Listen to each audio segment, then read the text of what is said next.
Dr. Eric Kelly III and a host of phenomenal speakers from all around the globe for this 7-day virtual event that you don't want to miss. The mission of the Black Business Expo is to raise scholarship money from kids all the way from high school all the way from college. The Black Business Olympics is one of the largest Black business showcases in the world. It is an opportunity for businesses and companies to showcase their businesses globally. We are going to be giving away laptops up to $5,000 away to students. Again, I'm Olivia Appleberry, the founder of 2 Cents Finance and one of the speakers for the expo. I am so excited to see you there. For more info, go to www.blackbusinessexpousa.com or call 919-308-9090 and hope to see you there.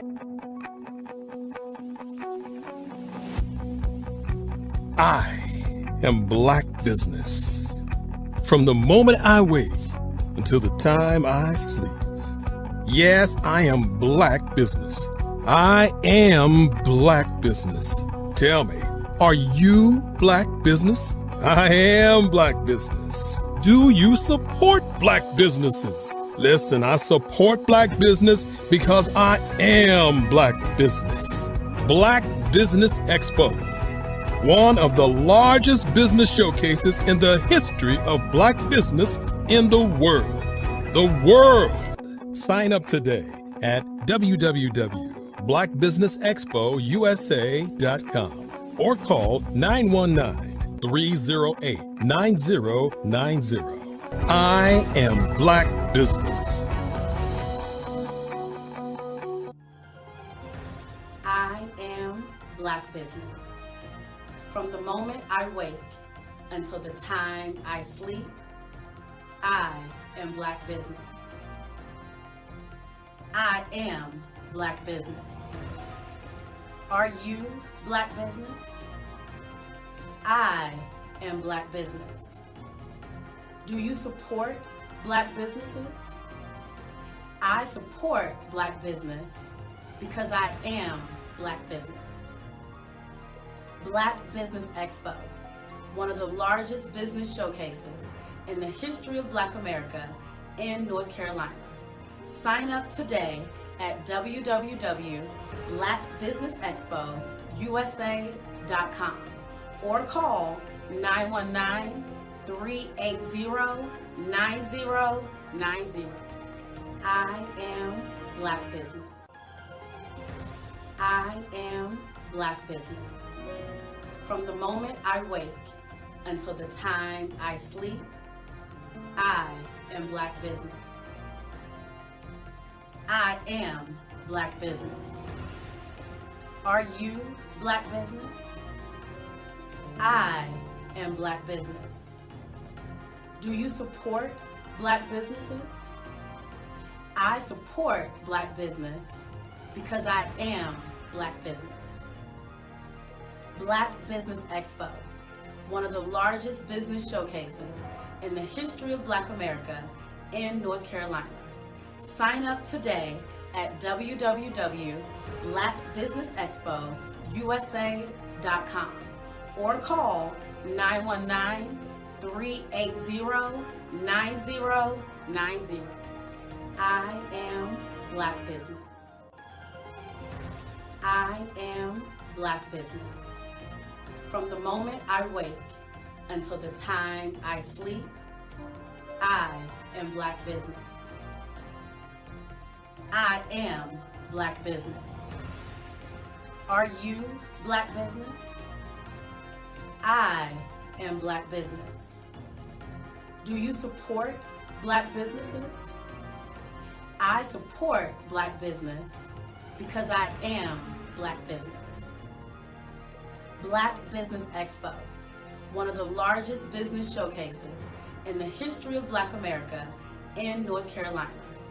Sign up today at www.blackbusinessexpousa.com or call 919-380-9090.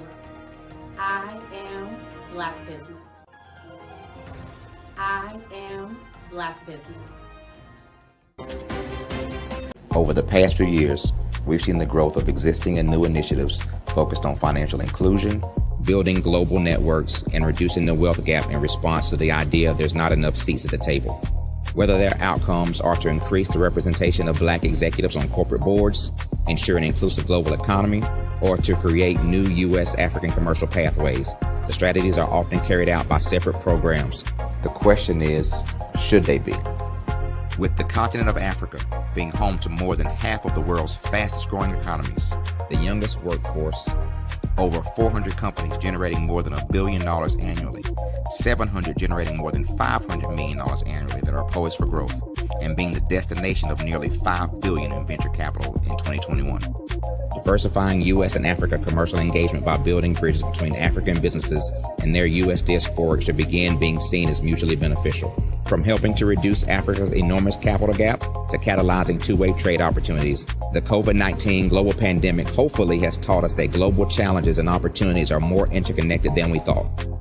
During the pandemic, African companies like Unicorn Flutterwave, insurance provider Reliance Health, ride-hailing app Yasir, and 54Gene, the continent's first bank of DNA on people of African descent, proved that when African companies have access to networks, capital, and information, they grow big, grow fast, and create solutions that are valuable to the world. This is why Be Direct was created. We are the first U.S.-based but African-centric board preparedness and board search company designed to connect U.S. Black talent and corporations to African businesses. Unique and fundamental to Be Direct's success is our process of helping board candidates adapt their experience and networks to an African context before they're connected to high-growth companies that are looking to locally and globally scale. From our focus groups with African business execs and government leaders, we don't ignore the sentiment that business is easy, but people are hard. Having a pool of board candidates with hard-to-access networks and extensive experience across the business life cycle, including successfully raising capital, is table stakes for an initiative like this. So yes, we have that. But corporate or entrepreneurial success in the U.S. does not guarantee success in Africa. Developed alongside industry partners on the continent, our training program, Be Direct Prep, is designed to transpose their experience to create cultural comfort, understanding, and a commitment to helping businesses in Africa scale. Our board governance sessions are African, continental, and country-specific, integrated with cultural awareness and dexterity training, masterclasses led by African industry execs, and mentoring and coaching from African continental-based facilitators. But even more unique to Be Direct Prep, we cap off our training program with an immersion trip to help candidates that have not been to Africa before see and feel Africa's complexity and opportunity from African soil. We all know traditional network-based board placement has historically left a lot of us out of ever really being in the paid board pipeline. Our strategy supports the work of many great organizations that are successfully filling seats at U.S. board tables by creating more tables for those that are still left on the sideline. It's time to start seeing the role and value of U.S. Black talent and businesses on the continent of Africa differently. Old perceptions and habits limit economic inclusion. Let's transition Black talent and the African businesses they will support from the periphery of the global economy to its core. Living in a global lockdown, we all know now how fast local and global economies can change, and see the value of having businesses that hire, strengthen local value chains, and even grow globally. Status quo in any form holds back progress. We must democratize U.S.-Africa commercial engagement by socially and economically connecting cultures that have long been disconnected. It's time for Africa's U.S. diaspora to redefine their global value by helping African businesses scale continentally and globally.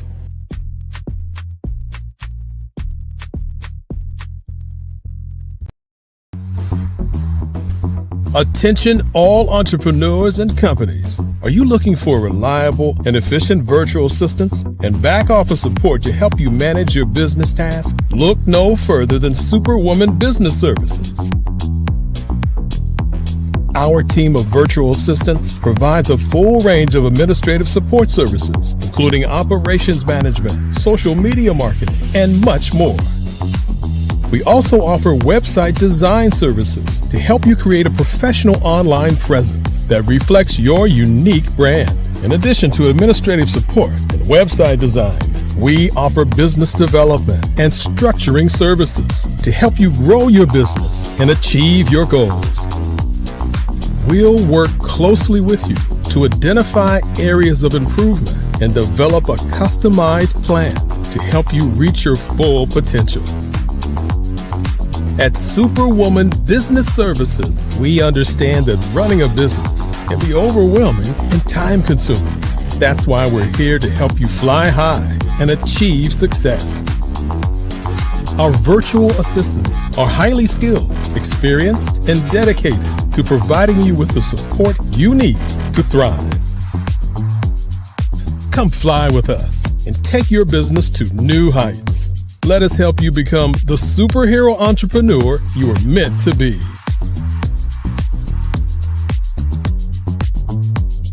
Contact Superwoman Business Services today to learn more about our back office support services. Come fly with us and take your business to new heights.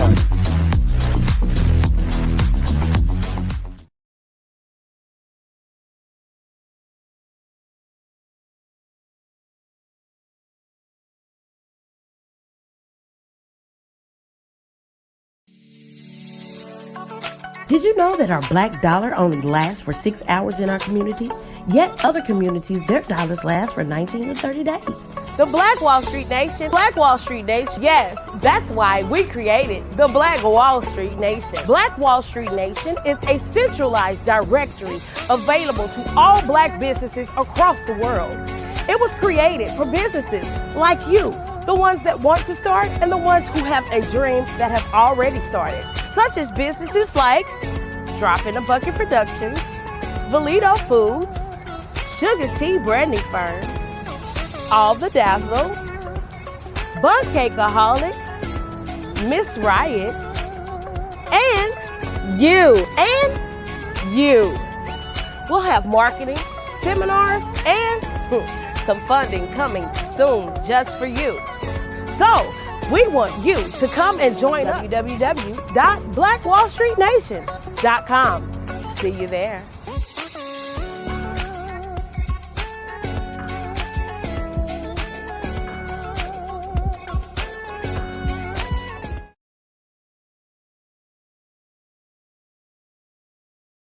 I'd like you to imagine with me, if you will, opening an app where you can collaborate with like-minded individuals from around the world, get inspiration and in-app tools to launch and grow your business, as well as share your knowledge and earn compensation, all in one app. Well, the name of that app is Truso, short for Truly Social. Hi, I'm Matthew Newman, the founder and CEO of Truso. A new concept in social media, Truso is designed from the ground up to be a platform that's both social and empowering for all its users. How exactly do we do that? I'm glad you asked. First, Truso brings the world together via video.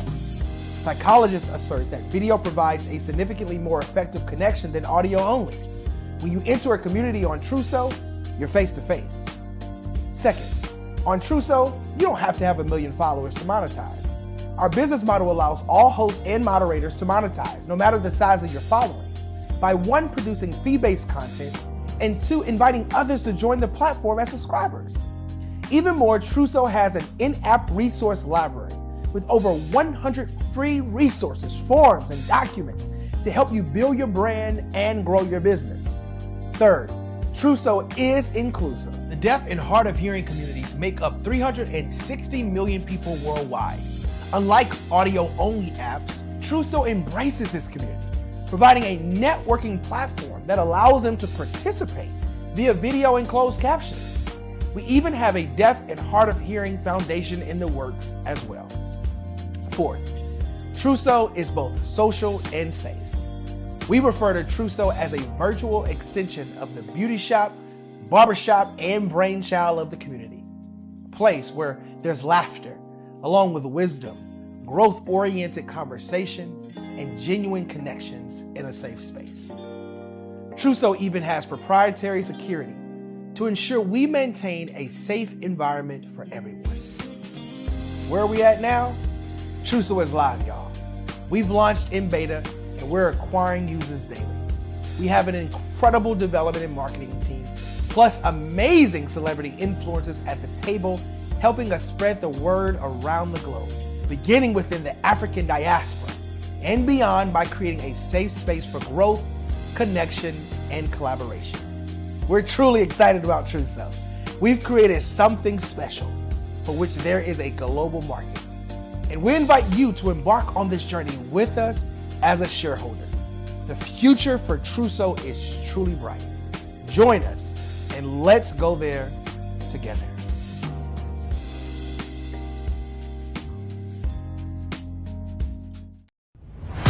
Social media is evolving. It's more vibrant, more colorful, more energetic, and so are you. It's not just photos anymore. It's video, it's audio, it's subscriptions. And now there's Fanbase, a new monetized social network. Fanbase delivers the complete native app experience with full content monetization for every user. No algorithms that shadow ban your engagement or growth, and no ads. Follow anyone for free and subscribe directly to your favorite creators for $4.99 a month. Plus, show some love by tipping on any post. Also, make a Fanbase page and monetize your content the same way.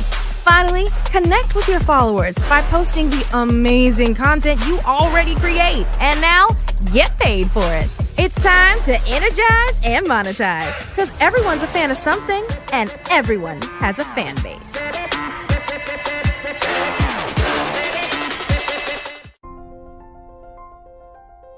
What if you could build your own city? A place where every child can find nurturing people to help them achieve their full potential. A place where every adult can access job training support. Where health education is abundant. Where social justice ruled the land. A place without limitations. Welcome. You have arrived at STEM City USA. It is what every city should be. A safe and trusted community where you find people and resources to help you become everything you are and beyond. STEM City is unlike anything you have ever experienced. It is a digital twin of the world around you, only better. STEM City is about energy and soul renewal. It is more than a digital world. You can almost feel the power of live cultural events, music, and theater.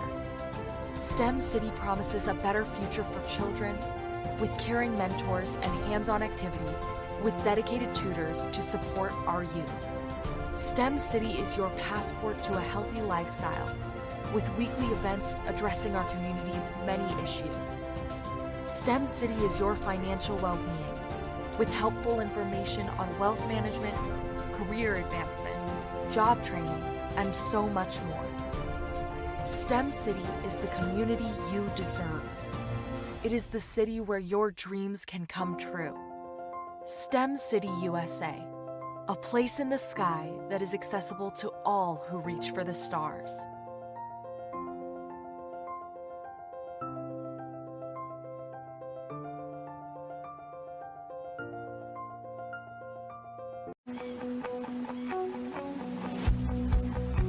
I am Black Business. From the moment I wake until the time I sleep. Yes, I am Black Business. I am Black Business. Tell me, are you Black Business? I am Black Business. Do you support Black businesses? Listen, I support Black business because I am Black Business. Black Business Expo, one of the largest business showcases in the history of Black business in the world. The world. Sign up today at www.blackbusiness.com. blackbusinessexpousa.com or call 919-308-9090. I am Black Business.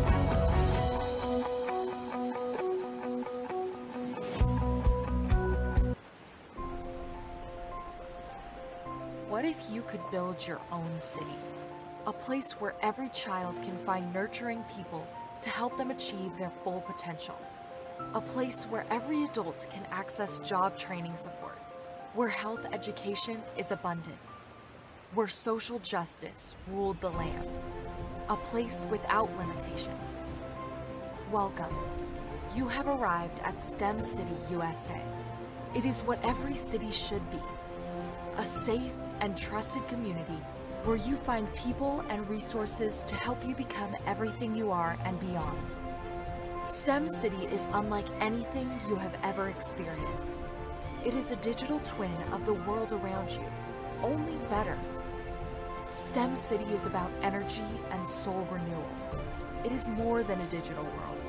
You can almost feel the power of live cultural events, music, and theater. STEM City promises a better future for children with caring mentors and hands-on activities with dedicated tutors to support our youth.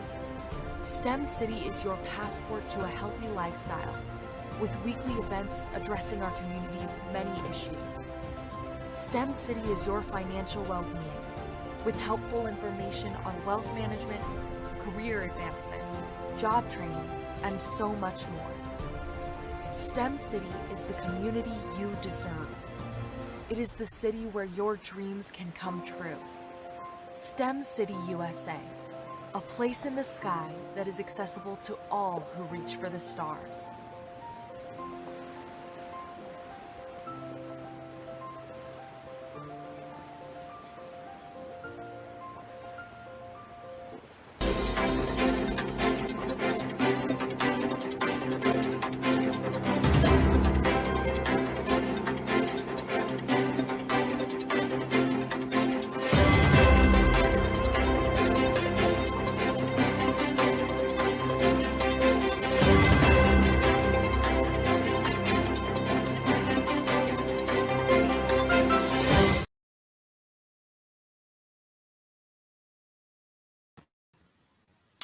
Good afternoon, business owners, entrepreneurs, thought leaders, and corporations. Welcome to the Black Business Network. My name is Sidney Wormsby. I'm your business moderator for this afternoon on the Black Business Network. The Black Business Network is a 24-hour business network showcasing Black businesses, business owners, entrepreneurs, and thought leaders worldwide. We have speakers from North Carolina, from London, from Singapore, Africa, Japan, and cities all over the United States. The Black Business Network is a global community sharing its business knowledge to empower, inspire, and educate businesses about business. Our first speaker this afternoon is Miss Andrea Adams Edwards. Miss Edwards spends a life of adventure, of all kinds of exciting activities, and she brings this activity to all that she does. She's a speaker, a coach, a mentor, radio and television host of the show Power Voice, and was unleashed after receiving mentorship from Les Brown.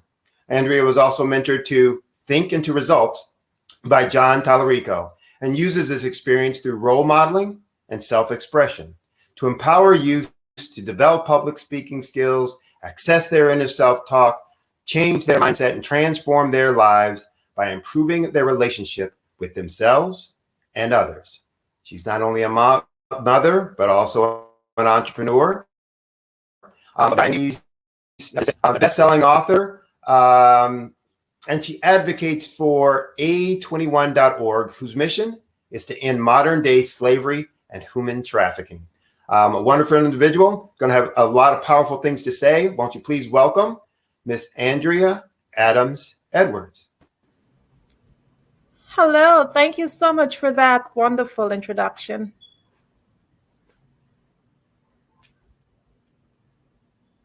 Hi, Miss Edwards, how are you? I'm doing fantastic. How are you today? Good, good, good. I'm glad to have you on the show. I know you have a powerful message. Your background is impressive. The things that you're involved with are noble and inspiring. So I'm going to get out of your way. And as we say, genius is common. I'll see you on the other side.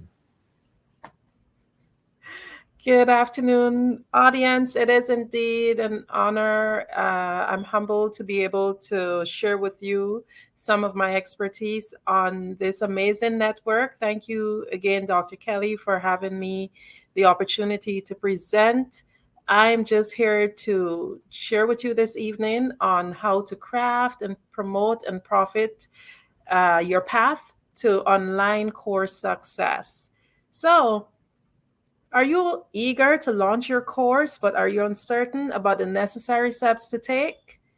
I'm going to help you with some tips this evening on how you can do so. As a business owner, sometimes as a coach, a teacher, educator, you just want to be able to get your content out there. But in many cases, it's so difficult because sometimes we're not tech savvy. Sometimes we just don't know how to get there.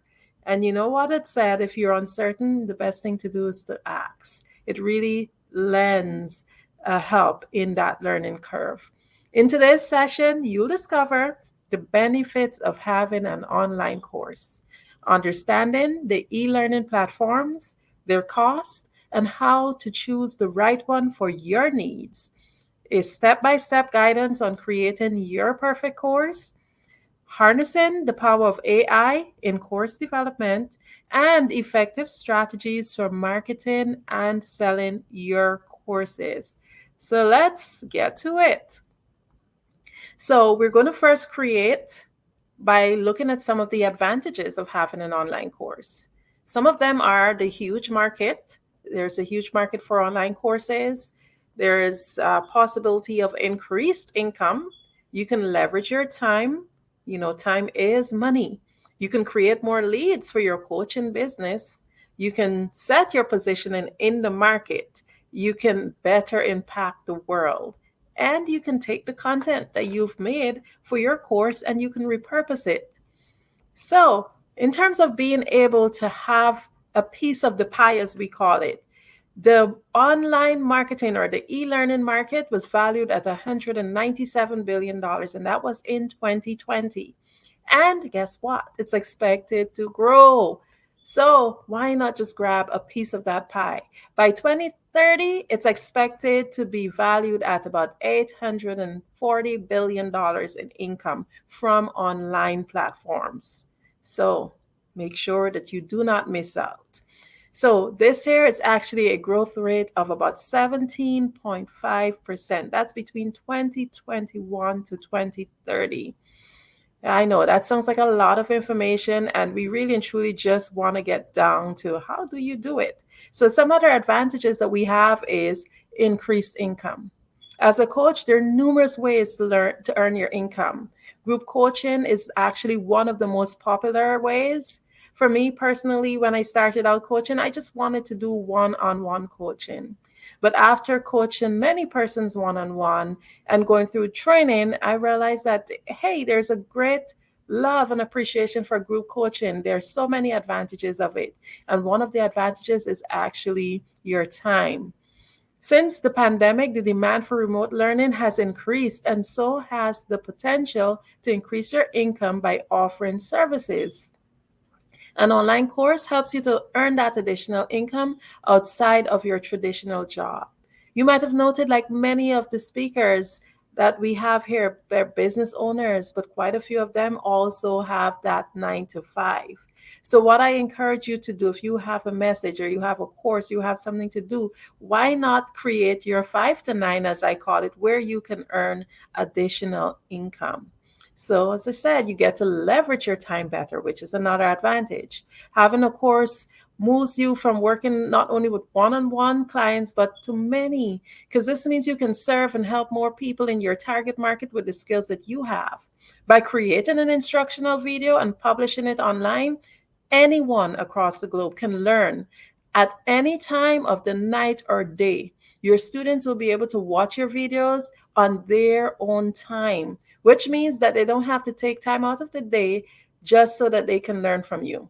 And the best part is that if someone lives in a different continent, they still have the same access. As long as you have access to high-speed internet, it means that you have access to learn. Isn't that amazing? Another advantage of creating a course is that you can create leads. The whole idea of having a business is to grow it, and you need to grow it by creating your leads.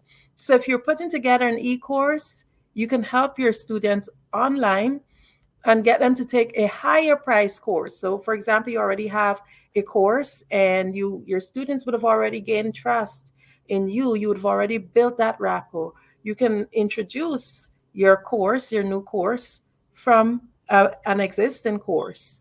So that's quite an advantage.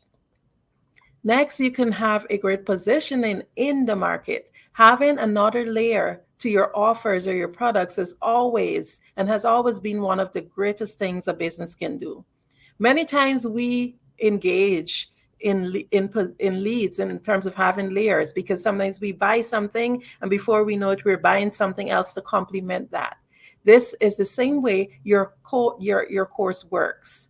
You can put different layers to it, or we call different tiers. So for example, you can have a beginner friendly course, and then you can have a more advanced course. So there's ways that you can actually add value to your courses and actually increase your income. And for me personally, one of the advantages that I find highly impacts me is the impact that my skills and my knowledge will have on the world.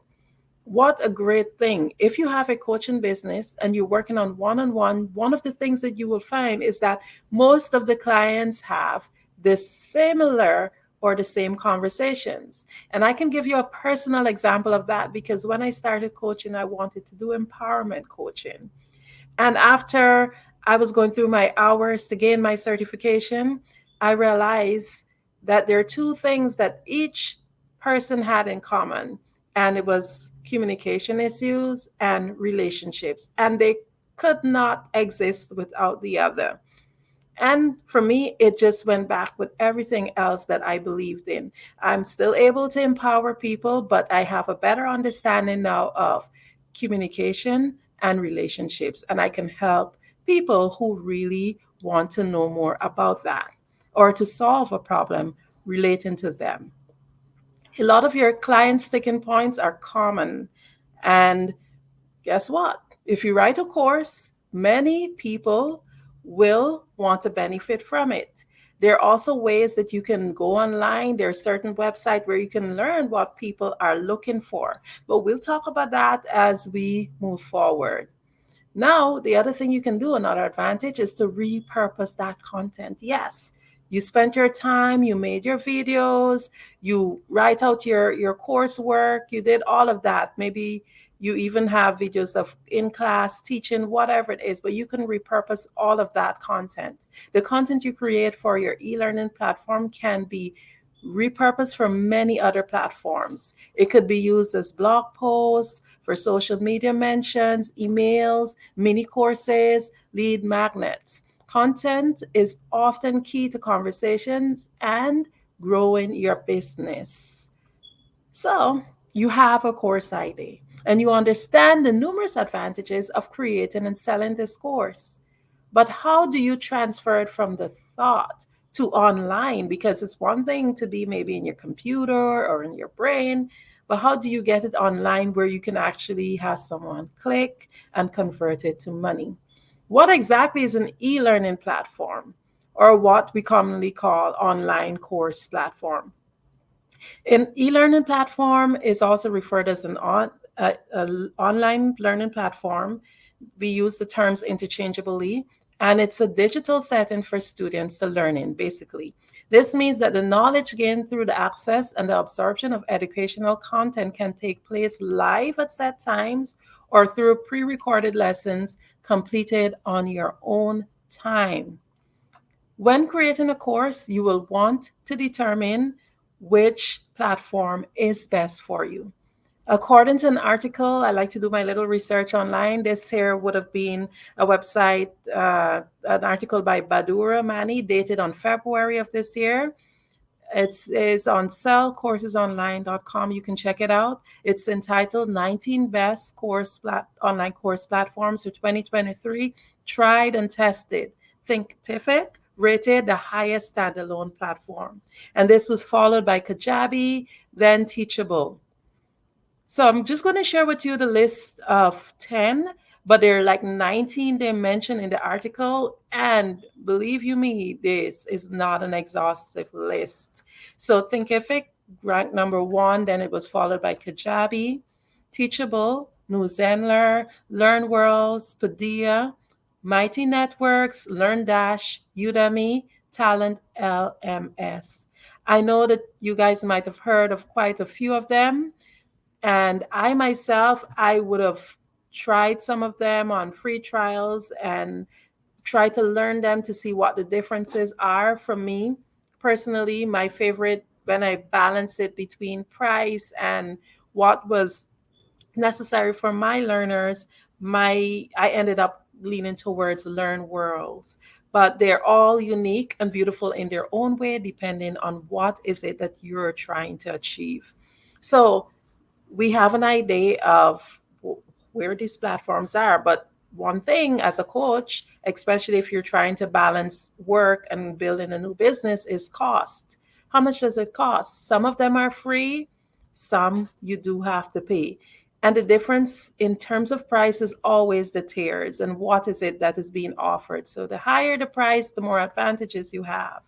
So for example, Thinkific do have a free offer, and it goes up to $4.99 per month.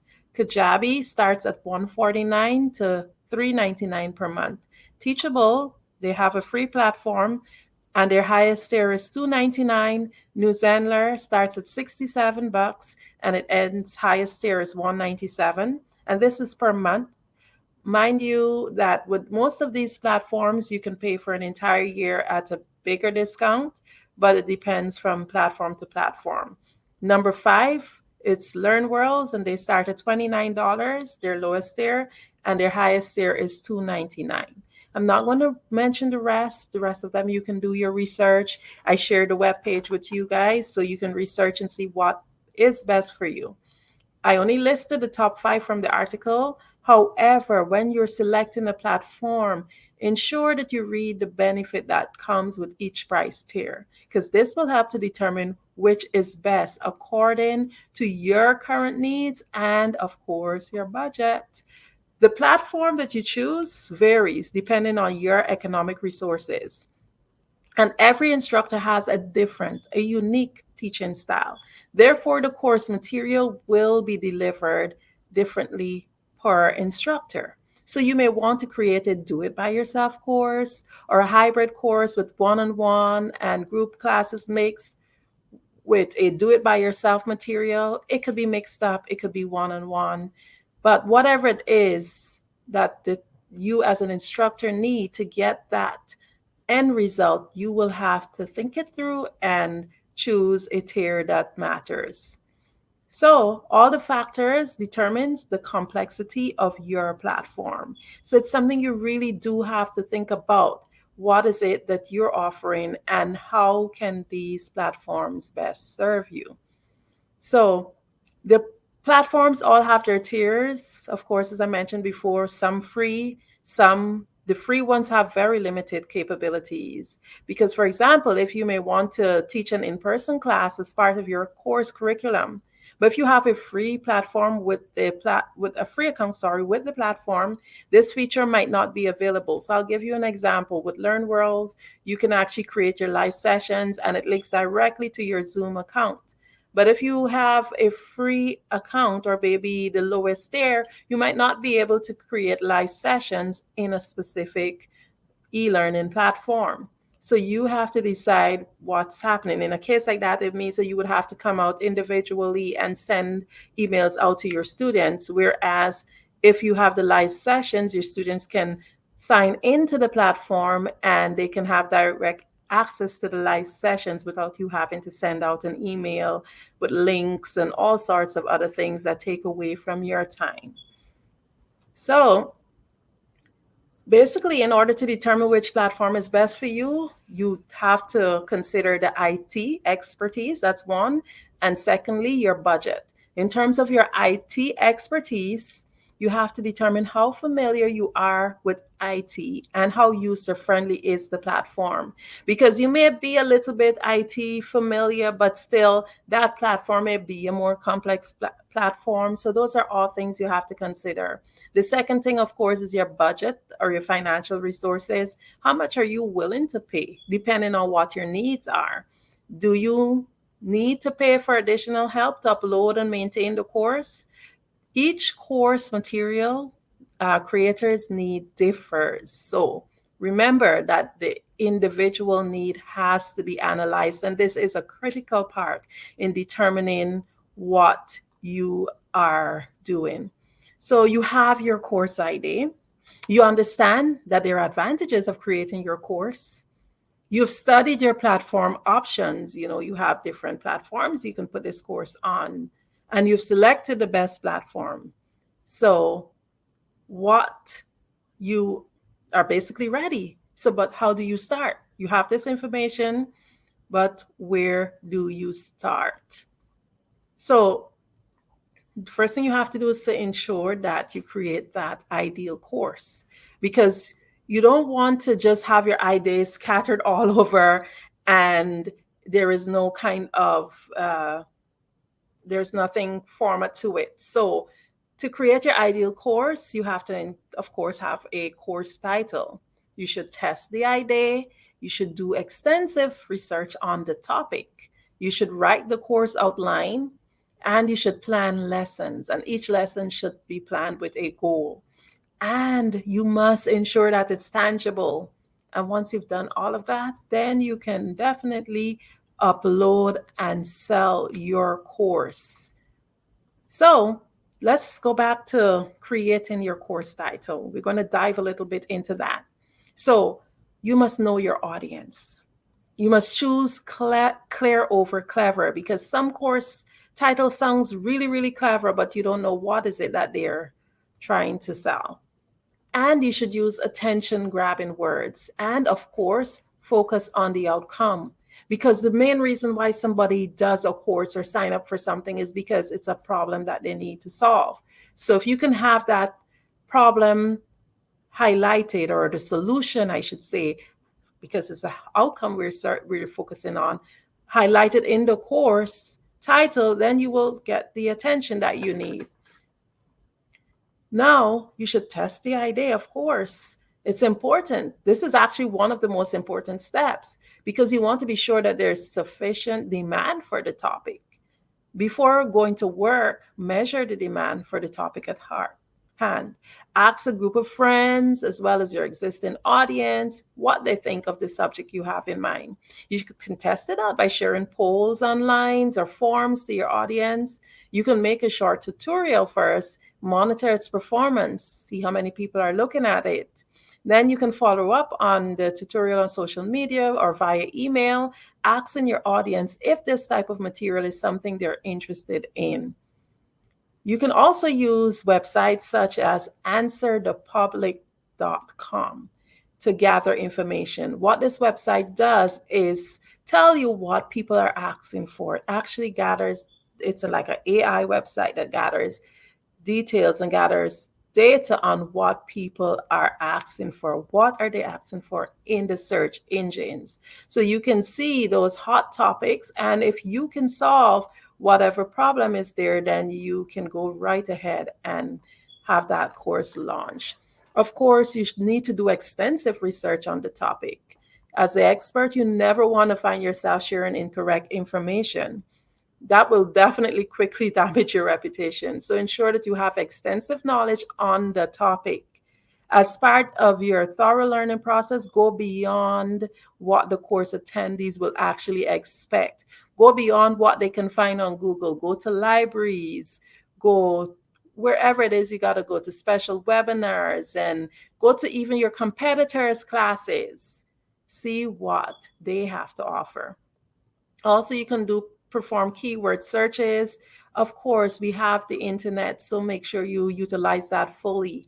So from this, you can get a better feel of all the kinds of questions that your audience might be interested in. Then, of course, you write the course outline. Now it's time to develop the curriculum or the outline of your course. So you write it down and you list different lessons. Break it down to main topics that you would want to cover. Go in logical order and try to make your ideas evolve naturally from one to the other to ensure a smooth and frictionless learning process. Now we have the lessons. Each lesson, you will have a lesson for each week or each session. So you have to plan each lesson with a goal. Decide what is the outcome of each lesson. What is the takeaway point? That is very important because you want to ensure that whatever it is that you're trying to have your students learn, that point has actually been highlighted. Now you have to ensure that your course is tangible. No one will want to buy a course unless they're going to receive a measurable benefit from it. Was it solving a problem? Or is a skill being obtained? How will this course actually help the buyer? Because I'm not going to buy something at the end of the day that's not going to help me. I'm not going to spend my money buying stuff that's not going to help me. Now, you can also use AI. You can use AI to create your program. You can even write your courses. You can use a video using AI. They're bot-generated videos that you can use. Their web pages. They're different things that you can use in the AI area in order to be able to generate your course. The bot-generated copy gets a lot of things right. It's concise, professional, and conversational, and many times even engaging. And if you're able to introduce the topic with just a simple prompt, you can rely on the AI tools to help you to create your course. Many of us, we're quite old-fashioned and we want to just have our own content and fully ours. That is great. Also, it's a change in time. And if we can actually just interchange our thoughts in terms of using a little bit of both, then we will have phenomenal courses out there. When it comes to creating useful, engaging, and effective training content, AI tools can give you a significant advantage over starting from scratch. But it doesn't mean that they can or should take on the whole task, because you want to add your own taste to it. You want to make sure that your course is actually very much so quite unique. So you have all that information. Here's the best part. We want the money also. It is about creating meaningful stuff for the world, but we also need money. So here's where you upload and sell your course. So it's important to note that you do not have to complete the entire course before you begin selling. That's a thing. That's something that a lot of coaches have in mind. Oh, I'm still writing my course. I'm still preparing it. That you don't need to finish your course in order to begin selling it. You can release your content by drip learning, and you may tweak your content from week to week based on the needs of your student or your customers. So that way you can launch your course and in a few days you can have it selling. So how do you market and sell the courses? You can join Facebook groups with similar topics. You can accept speaking opportunities. You can use ClickFunnels. You can build your email subscription list. You can create your own private Facebook groups, create webinars, and you can reach out and network daily. One of the main things that really helps is that people buy from people. And I was listening to a webinar earlier where they say that people actually buy from a soul when they feel you rather than what the product is being sold. So your soul is equal to your brand.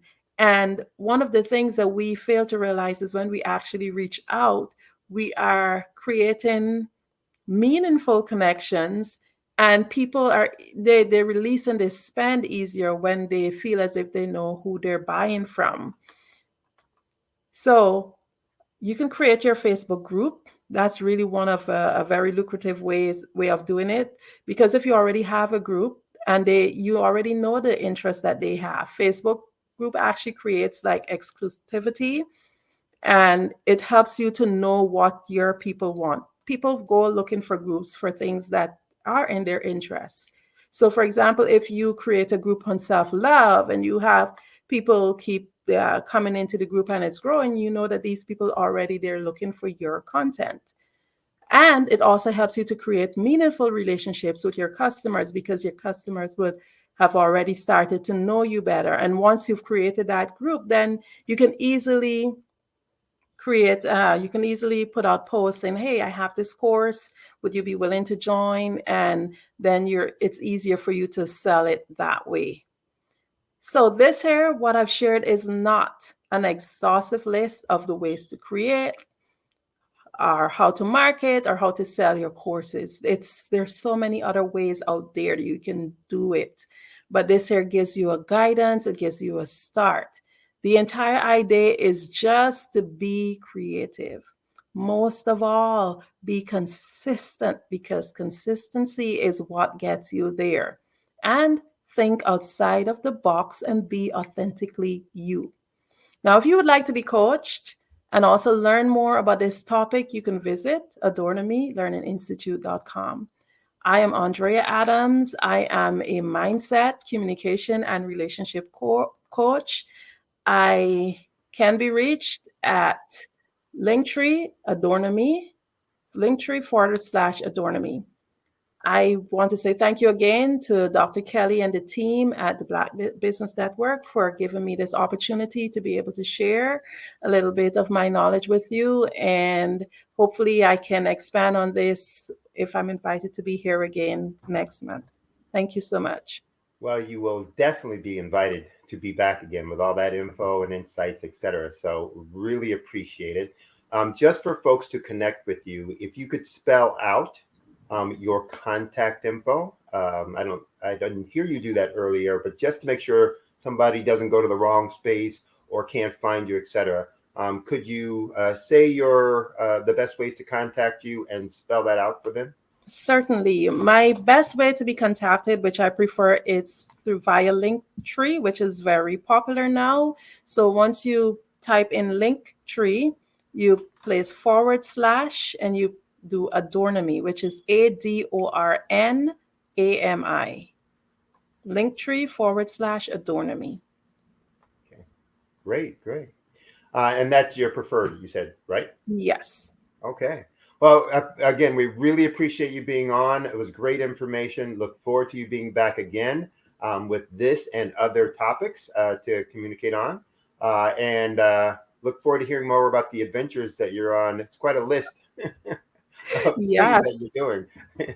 Scuba diving, skydiving, like where don't you dive? Yes, my next plan is the bungee jump. All right. You have fun with that, all right?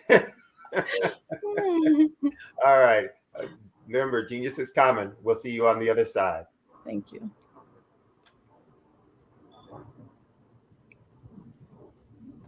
All right, folks. The Black Business Expo's mission is to raise funds for senior college for 12 entrepreneurs. This expo is a fundraiser for students. So you can go to www.blackbusinessexpousa.com. Again, it's www.blackbusinessexpousa.com to donate to the scholarship fund. Or you can use the Cash App that should be rolling on your screen below with the account $BBX USA. Again, that account is $BBX USA. Our goal is to give laptops and up to $5,000 to 10 students. So students, you can register online at that same website, www.blackbusinessexpousa.com. Remember, every dollar counts. So we want to remind you, please donate to the scholarship fund. We also want to thank our Black Business Expo USA sponsors for the month of October 2023. Those sponsors include NC100, Moody Capital Partners, Suede Soul, Lotus Richer Coaching and Training, Carolina, Virginia Minority Supplier Development Council, Step Management, Barbara H. Smith, LLC, Margie McLean Foundation, Inc., Genius is Common, Earth Essentials, Milani Shani Global, the Executive Women's Success Institute, the Quality Coaching Company, Superwoman Business Services, Creative Force Studios, Lee Entertainment, Artistic App Design, First Atlantic Insurance Company, 5-Star BDM, and the Black Business Expo USA. And remember, genius is common. I'll see you on the other side. Attention all entrepreneurs and companies. Are you looking for reliable and efficient virtual assistants and back office support to help you manage your business tasks? Look no further than Superwoman Business Services. Our team of virtual assistants provides a full range of administrative support services, including operations management, social media marketing, and much more.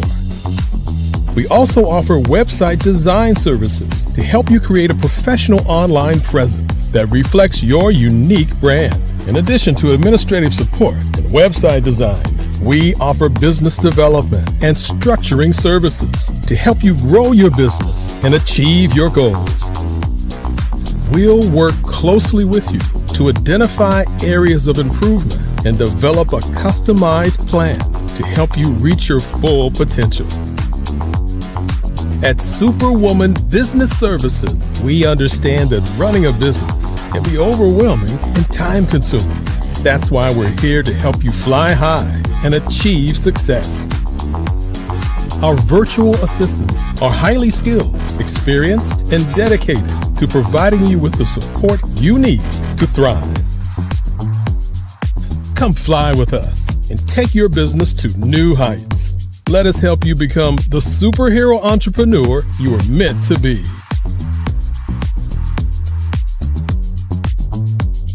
Contact Superwoman Business Services today to learn more about our back office support services. Come fly with us and take your business to new heights.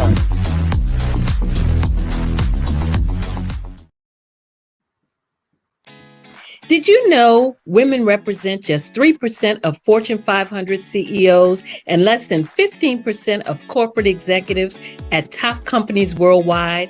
Have you wondered what the secrets are to getting into the top ranks, whether in the private or public sector? Do you want to figure out how to stop being held back in your career or passed over for promotion? Then you're in the right place. Hi, I'm Dr. Madeline Ann Lewis, President and CEO of the Executive Women's Success Institute.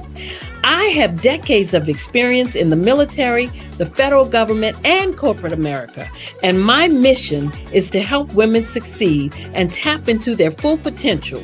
I want to reach 1 million plus women around the world to become the leaders they are meant to be. So if you want to move into a management or executive level position, or maybe you are a female veteran transitioning out of the military into business entrepreneurship, then reach out to the Executive Women's Success Institute at 301-693-3284. Let us get you on the fast track to success.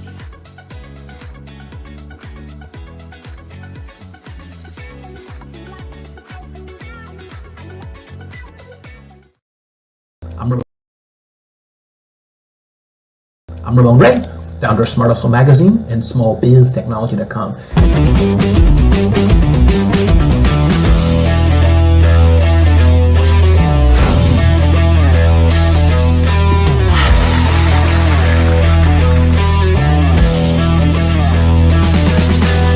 You're here today to celebrate small business success. Stand up on your feet. You rock the house. For me, success comes from failure. One thing not to do is shake somebody's hand like this.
Dr. Eric Kelly III and a host of phenomenal speakers from all around the globe for this 7-day virtual event that you don't want to miss. The mission of the Black Business Expo is to raise scholarship money from kids all the way from high school, all the way from college. The Black Business Olympics is one of the largest Black business showcases in the world. It is an opportunity for businesses and companies to showcase their businesses globally. We are going to be giving away laptops up to $5,000 away to students. Again, I'm Olivia Appleberry, the founder of 2 Cents Finance and one of the speakers for the expo. I am so excited to see you there. For more info, go to www.blackbusinessexpousa.com or call 919-308-9090 and hope to see you there.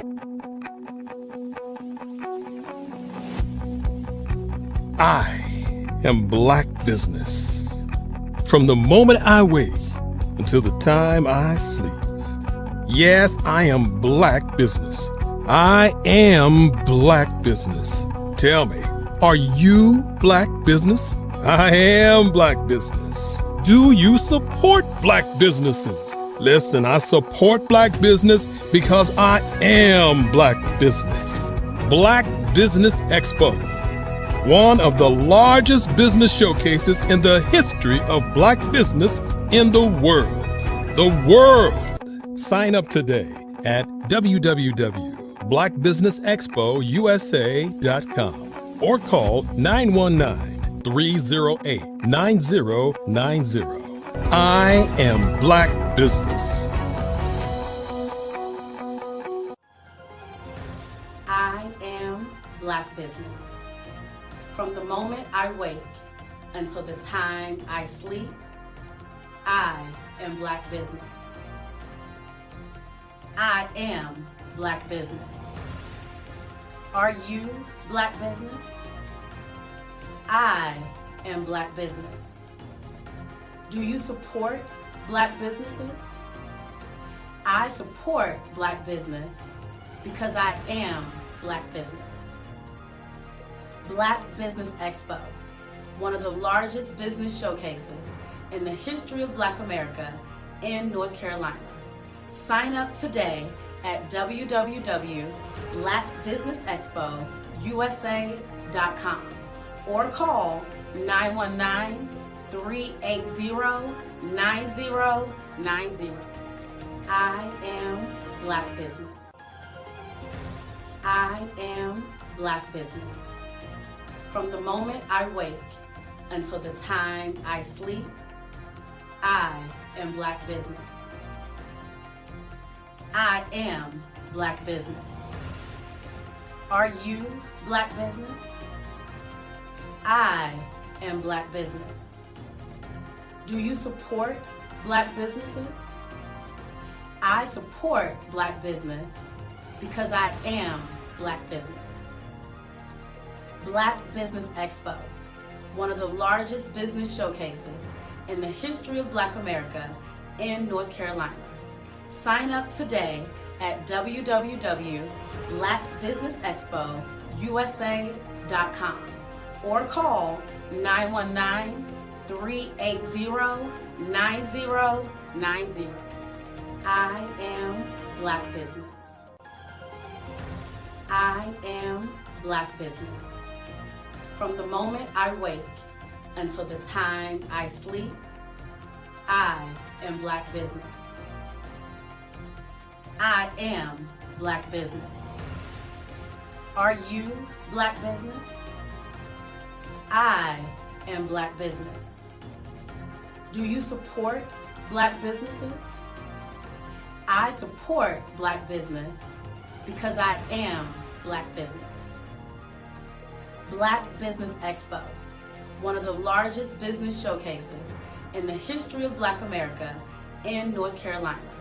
Sign up today at www.blackbusinessexpousa.com or call 919-380-9090. I am Black business. I am Black business.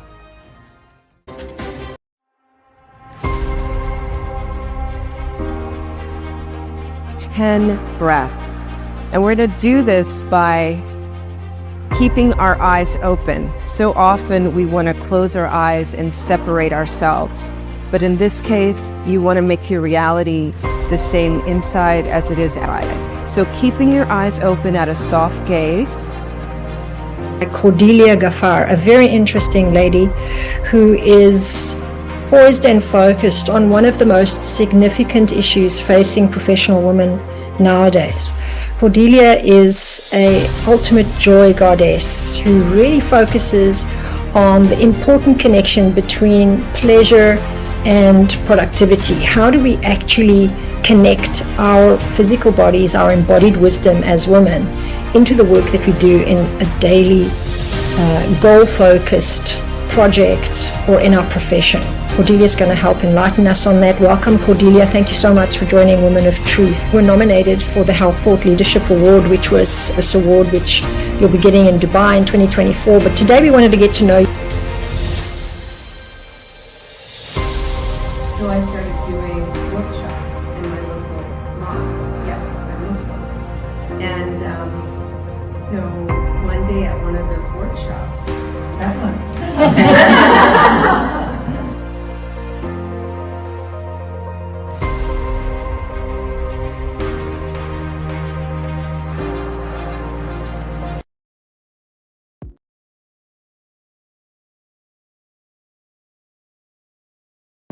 The Black Business Network and Black Business Olympics are essential platforms for Black business owners globally. They provide the tools and support you need to succeed in today's competitive marketplace. Join us today as we collaborate together with businesses from around the world to support our children, students, and young future entrepreneurs, Black businesses and corporations. We raise funds for students going to college and young entrepreneurs who are aspiring to be business owners, and we invite you to be a contributor today. Visit the website www.blackbusinessexpousa.com to connect with and learn more about how the Black Business Network and Black Business Olympics can help you not only share your amazing business story to businesses, but also serve future generations. Hello, my name is David Jones, CEO and co-founder of the Hello LLC, where we help businesses build a culture, brand and experience, and leverage technology to pivot into Web3. Join the Black Business Network streaming live into Roku, Metaverse, STEM City, Black Multiverse Enterprises, Hulu, YouTube, iHeartRadio, Apple, Facebook, LinkedIn, Spotify, Twitch, and Google Podcasts. Tune in, turn on, and let's thrive.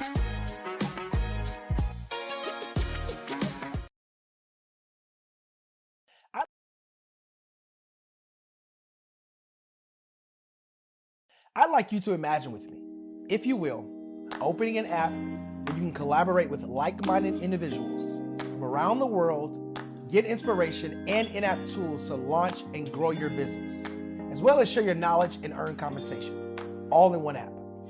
Well, the name of that app is Truso, short for Truly Social.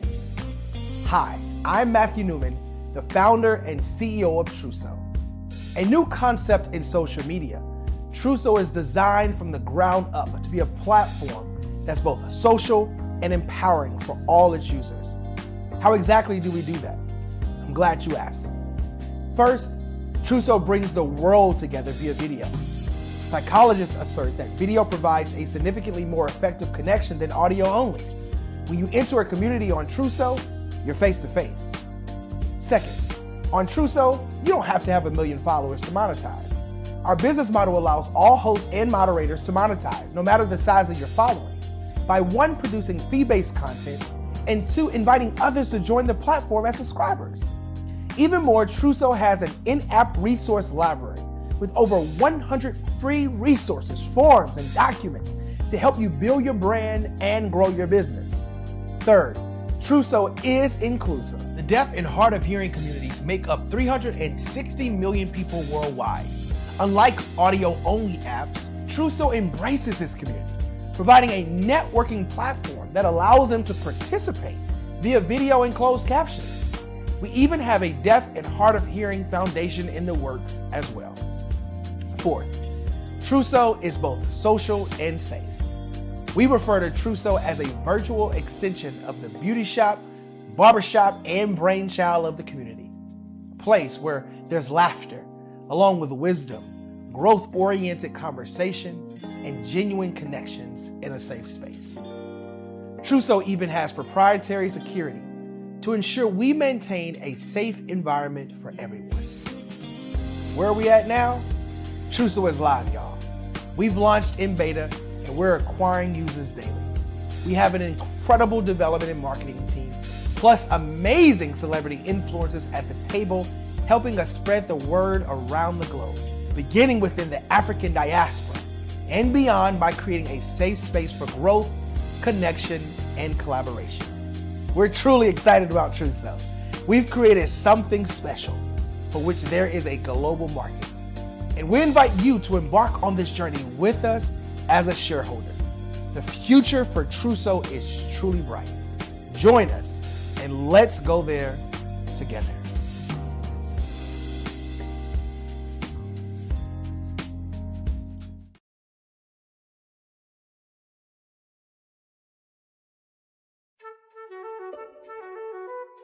This is Dr. Arnold T. Petsworth. He's the owner of Petsworth Vet World, a veterinary clinic in Hopton, Connecticut. His patients include dog, cat, frog, fish, Goldie, dog, and this alpaca. Due to doctor-patient confidentiality, we can't tell you their names. Business at Vet World was steady, and then quarantine hit. Neighbors brought new four-legged friends into their homes. Bunnies. Bunnies everywhere. Dr. Petsworth welcomed these new patients with open arms. The only problem? There were more appointments than he could manage. That's when Dr. Petsworth turned to his American Express business card, which offers spending potential that's built for his changing business needs. He decided to hire a new assistant, Julio, and with spending power built for business purchases, he used his card to furnish a new exam room. Together, Dr. Petsworth, Julio, and American Express Business made sure all the pets of Hopton got the love and care they deserved. And everyone was happy. Get the card built for business by American Express.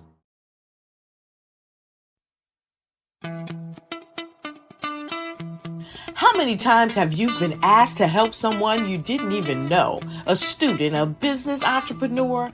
Or did you ever even ask, where did they end up?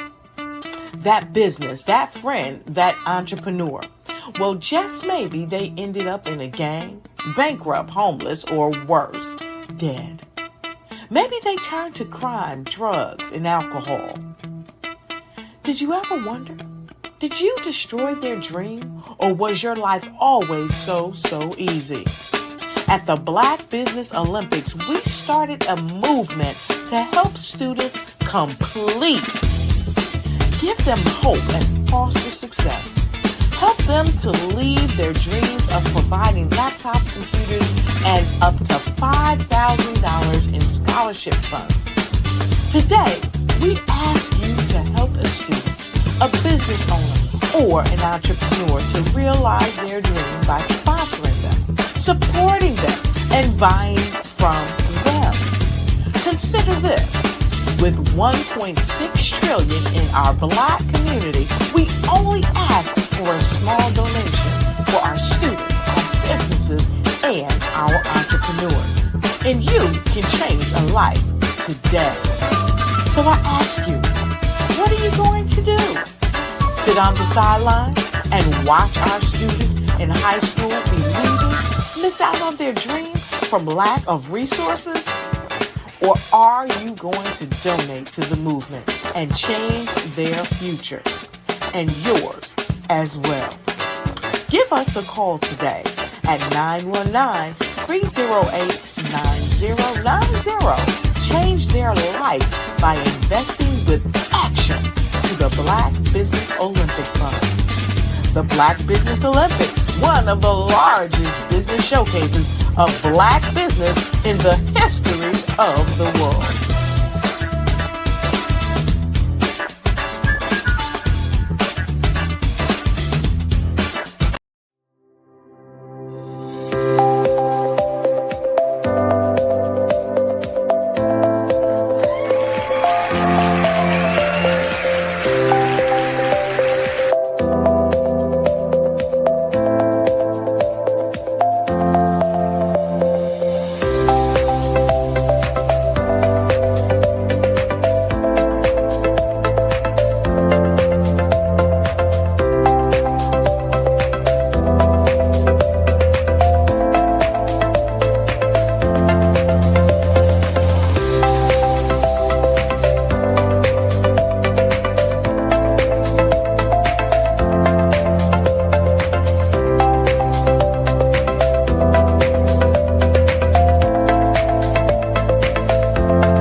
I am Black Business. From the moment I wake until the time I sleep. Yes, I am Black Business. I am Black Business. Tell me, are you Black Business? I am Black Business. Do you support Black businesses? Listen, I support Black business because I am Black Business. Black Business Expo, one of the largest business showcases in the history of Black business in the world. The world! Sign up today at www.blackbusinessexpousa.com or call 919-308-9090. I am Black Business.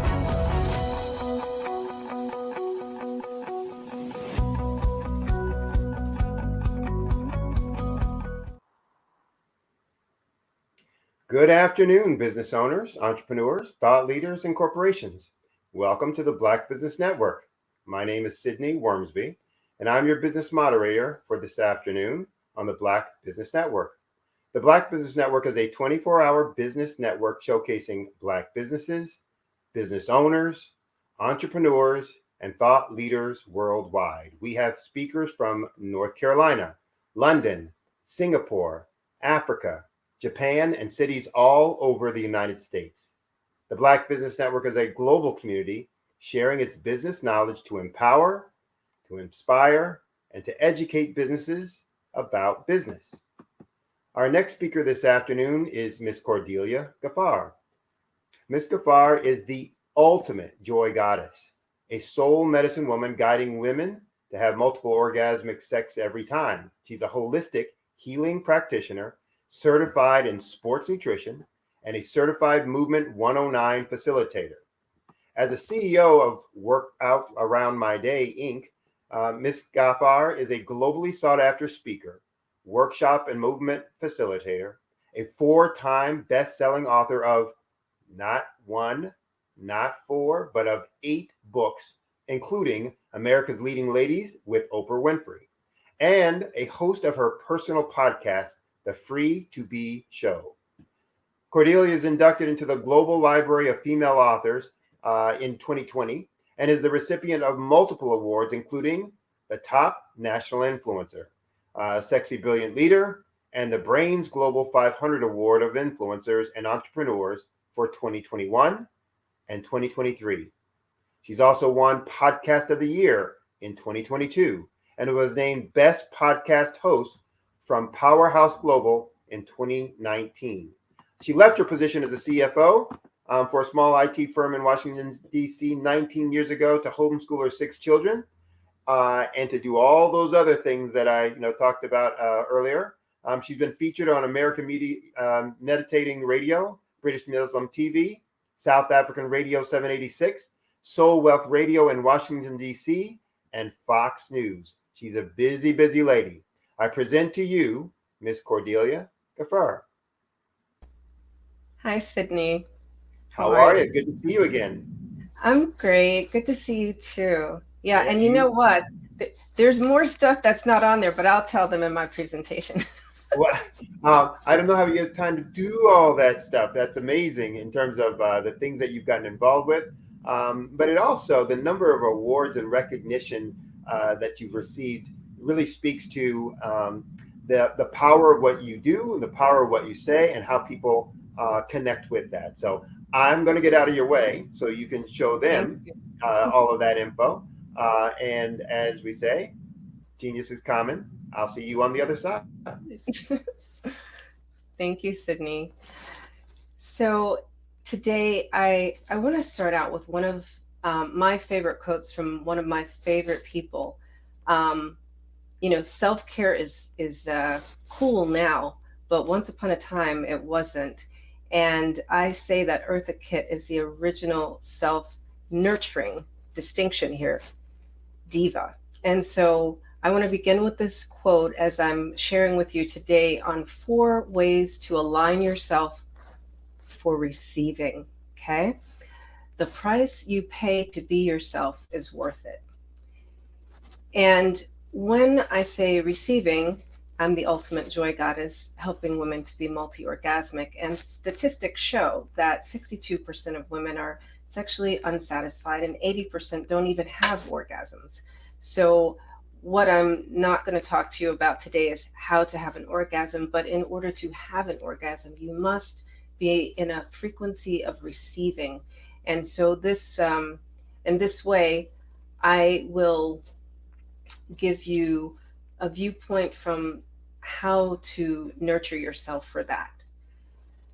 So I was saying before we begin, one of the things that has happened recently is I have been nominated for Health Thought Leader, and that is because of this work with helping women to be multi-orgasmic, because orgasms, so there's having sex, right?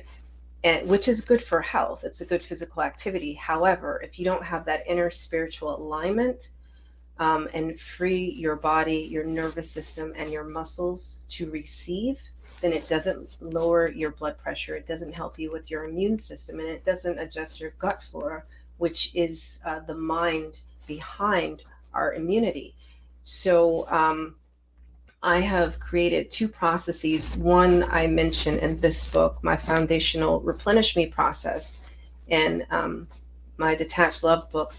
And today I'll give you a glimpse of my newer process called the 4-Mind Alignment. So my goal is to help you to finally get into the vibration and frequency of receiving.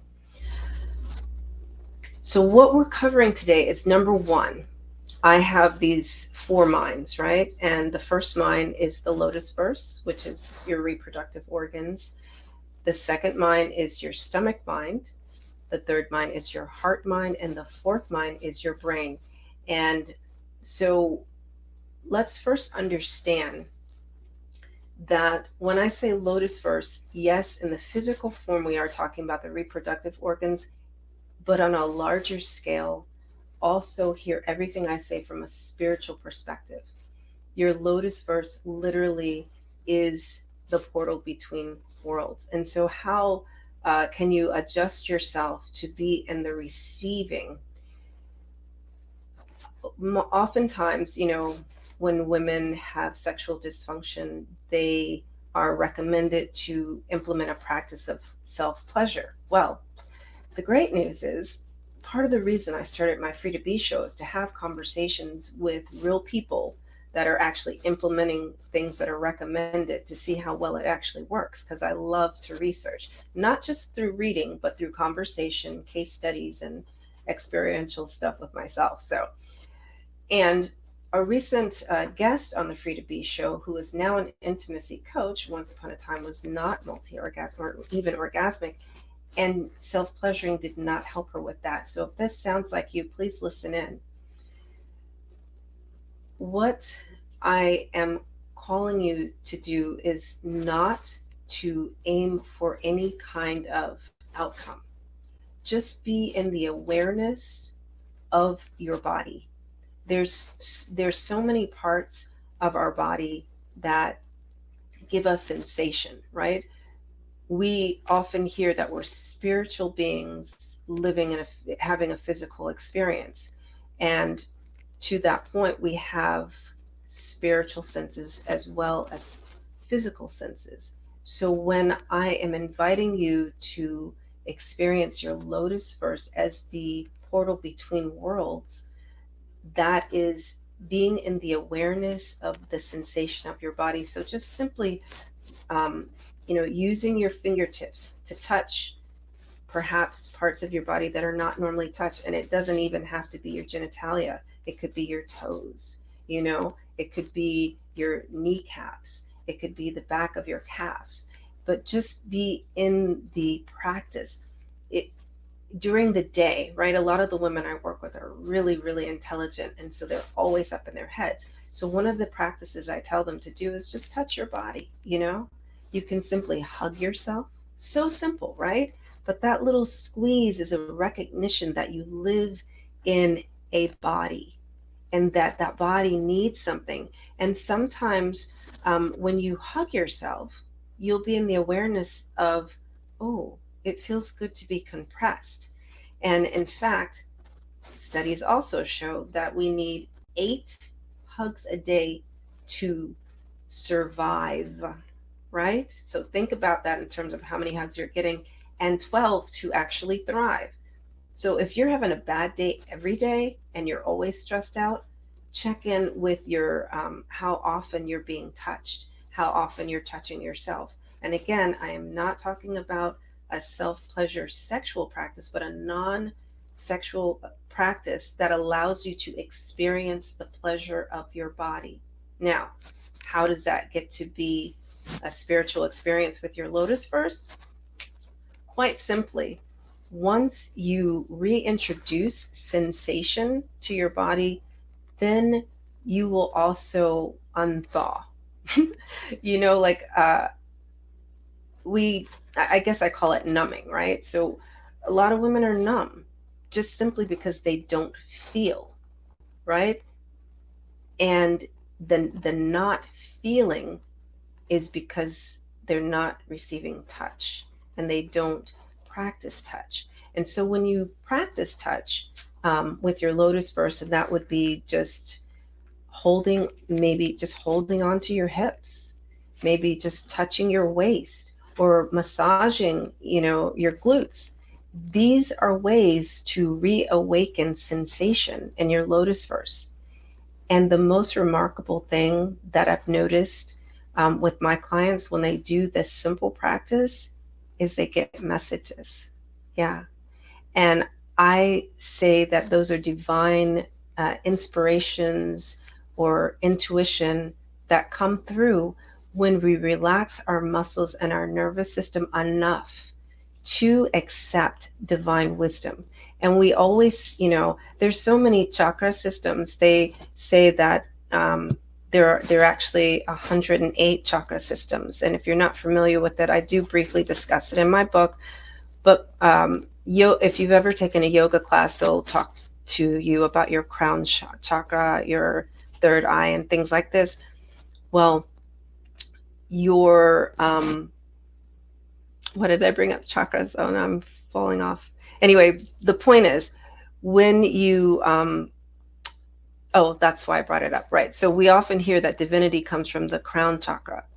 And in my 4-mind alignment, which I've created myself from my own research, remember, from case studies, reading, conversations, all the things, is that in fact, the wisdom, the divine wisdom, at least for women, comes through your lotus verse. And so when you're in the recognition of the divinity of your lotus verse, you will get messages. Try it. I'm all about fact checking, because the women I work with are super highly intelligent, and they, it takes them a lot to trust, and they will read and research, and, so try it. Just spend some time rubbing your hips, your glutes, and your navel area, and see what comes up for you. Experience the relaxation in your nervous system and in your body, and really allow yourself to deepen that connection and knowing and understanding.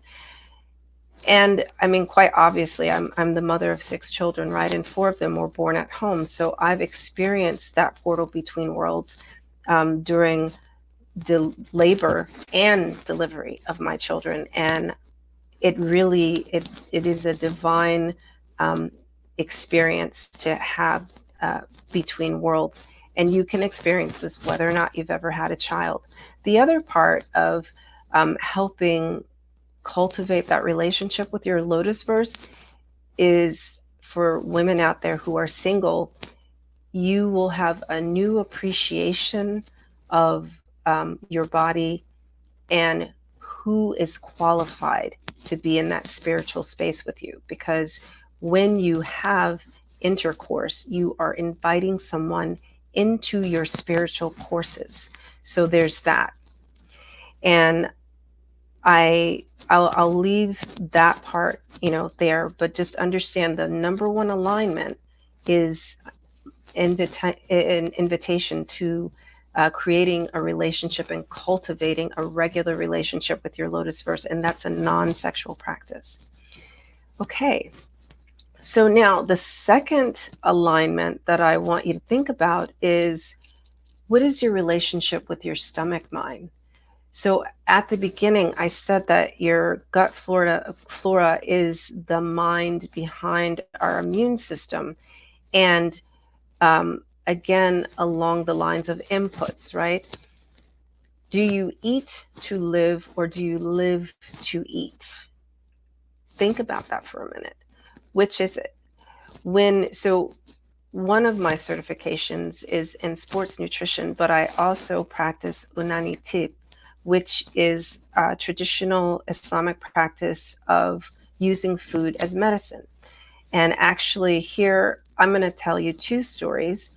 One is once upon a time, about 21 years ago, I can't believe it, I had postpartum depression with my second child. And I opted to heal myself by using food as medicine, because it was very important to me to pay attention to my inputs. And I didn't want anything that was not good for my baby to be in my breast milk. So I refused the prescription for Prozac and opted for learning every food possible to eat to cure depression, right? And so what I discovered is, yes, there are certain quality foods, high, ones that have natural high fats, and also ones that clean out your gut flora. So there's 2 ways that you can regularly detoxify your system. Number 1 is through sleep, and number 2 is through eating bitter, dark, leafy green vegetables. And so, in one of my books, actually, can you see it behind me? Workout Around My Day, the only health guide that moms need. I actually have recipes in there to help you with foods to eat to support your stomach mind. Now, of course, I wrote that book about 8 years ago, way before I developed the 4-Mind alignment, but just to give you an understanding of the years of research that goes into the coaching that I do with women, and how I support you that are, who are viewing currently and learning from what I'm saying. So to the point of, do you eat to live or live to eat, right? A lot of times I find that the women I work with, they just simply are, I guess we broadly understand it as emotional eating.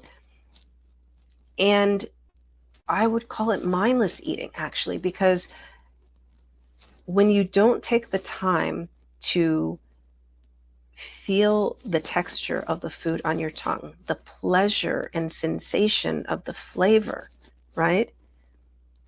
You're robbing yourself of an experience right there.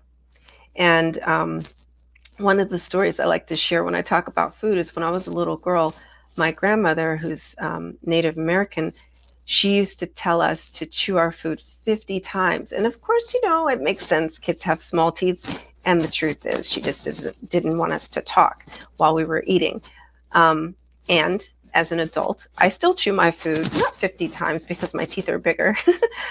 So I invite you to chew your food 25 times, right? And if you do the research, that's what's recommended, to actually chew your food small enough so that the enzymes in your digestive tract can work.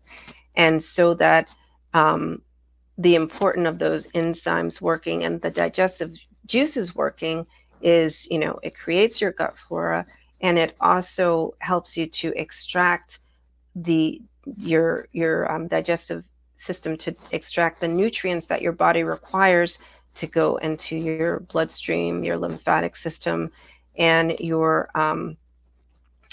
cells, and also to get rid of the toxins that it doesn't require. But when your food is too big, it doesn't know what to do with it. And a couple of things happen. You may have experienced constipation or other kinds of disruption in your digestive tract. And so for those points alone, eating for your life, eating to thrive, right, is the goal. And it can be pleasurable. You get to receive all of the sensations of the texture of the food. And if you're having a home cooked meal, right, we're coming up on holiday season, which is why I chose to talk about receiving today, then you get to embody the love that went into the cooking of the food. And opening yourself up to those spiritual energies, as well as the nutritional value of the food, is what creates your gut flora and what helps your rest and digest to contribute to your overall well-being. Now, energetically, how does that really help you to receive? Again, instead of being in a rush, right, like we are these days, and just getting whatever you can in your face for the 5 minutes that you have before the next meeting or the next, right, or eating in your car, which people do. When you allow yourself to be with your food in a place of stillness, not in your car, or maybe you're in your car, but don't drive. Don't drive while eating. Be still and make an intention. And I know that some of you who are believers may be listening. Oh, of course I do that. I pray over my food. No, there's a distinction. Yes, be still and say your prayer, and stay in that stillness once you say amen or amin, whatever it is that your religion is, right? And you begin to eat. Begin to eat as if it's a form of worship, and receive the nutrition from the food, the nourishment from the food, spiritually and physically, and allow yourself to be with that. Be grateful for every morsel that's in your mouth. Be grateful that your teeth work to make those morsels even smaller, and be grateful that your tongue has 7 different centers where it can experience different types of flavor. And be grateful for your saliva, so that once you chew your food small enough, it can go down into your digestive tract and then further, elevate your energy levels. And so this is how you can cultivate receiving in alignment with your 4 minds on a regular basis. And it's these really small, consistent practices that realigns your I'm going to say your whole perspective on life. What's your experience in this moment as I'm explaining it to you? Like, think about, has anyone ever told you to, you've probably been told, like I was when I was a little kid, right? To like chew your food. But have you been told to slow down, be still, accept it as a form of worship? Like you're grateful to Allah, you're grateful to God for this food, for this experience, for this time to be alone, or to be with someone that you really like to eat with, right? And experience your food. So it doesn't have to be a solo practice, right? In this case, I would even encourage, with the stomach mind, that you get in the habit of being in divine union with your food, with someone else. And make sure you're very selective. Just like I said with your lotus first, be very selective with who you choose to eat with, and understand whether or not that will support the energy you require for that day. And if, like some people, you're around them and they just give you indigestion. Let's be honest, right? So if you are not in the awareness of, every time I eat with, X person, I get indigestion. And every time I eat with this person, the food tastes so much better, right? Even if it's something you don't like. I love Greek salad, but let's say you don't like Greek salad, but you go and you eat with this certain, girlfriend or your spouse, and all of a sudden Greek salad is like the bee's knees, it's like the best thing ever. Pay attention to those things, because this is how you set yourself up to be aligned in your 4 minds and to be in the vibration and frequency of receiving, right? And also breathe, right? So that is your stomach mind. Oh, the second story I wanted to tell about the stomach mind is one of the clients that I work with. We really were focusing on self-nurturing, but as we're moving from the replenish me process into the 4 mind alignment, one of the things, like in the time that we've been working together, she's been working separately with a health coach to lose weight, because I don't focus specifically on that. And now that we've moved into the 4 mind alignment, she's lost 20 pounds because of what I just explained to you, with this practice of just eating to live and the pleasure of enjoying her food, and being very specific to her requirements of who she can eat with. And so if that is something that you are aiming to achieve, I don't like to say lose weight, but if you're aiming to release weight, release matter from your body, then this is a practice that you really want to take on board. And I can support you with that. There is like a free journal that I offer on the Ultimate Joy Goddess website, where you can, all these practices that I'm sharing with you today, you can go over there, get the journal, and just be a student of your own practices for a week and see what your outcome is. And with that, let me take you to the 3rd alignment. So the 3rd alignment that I want to bring your attention to is in your heart mind. So your heart mind is my invitation with your heart mind is to love with your entire heart. Now, I know that there are a lot of servant leaders that are part of this community and listen to these talks. And I want to make a distinction here, right? So quite often, and just be an awareness of this, servant leaders will love with their whole heart, but it's a doing. It's not always a being.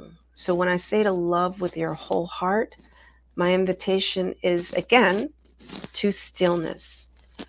And before you volunteer to run anything this holiday season, and I know it's October and it's the end of October, so you probably already signed up for the stuff, and you can always delegate it, right?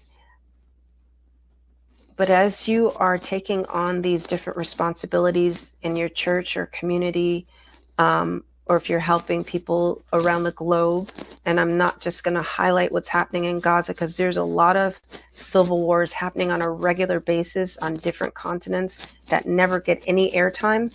So you may be involved in one of those other ones.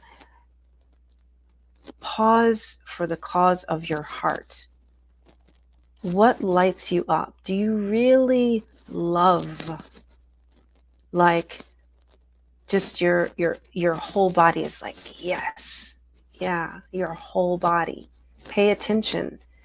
If there's just a little bit of uneasiness, or it usually occurs in the shoulders or the neck, or maybe your knees will hurt. If it's your right knee, then you're doing this for your ego. If it's your left knee, then you're doing it because you've got pride behind it. So each one of, I was talking about chakras earlier. So each one of your body parts is associated with a different chakra and different energy, and they have negatives and positives.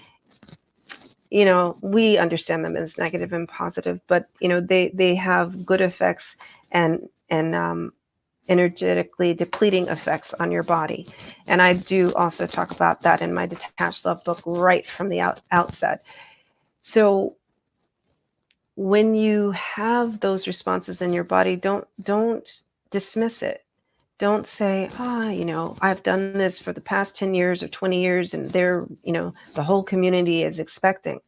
Release what's expected and accepted and tune into your heart. Now, right now, excuse me, gentlemen, I'm going to speak to the ladies. Women, when we get to a certain age, right? When we get to a certain age, you may notice there's some things that you just don't want to do anymore, and it annoys you.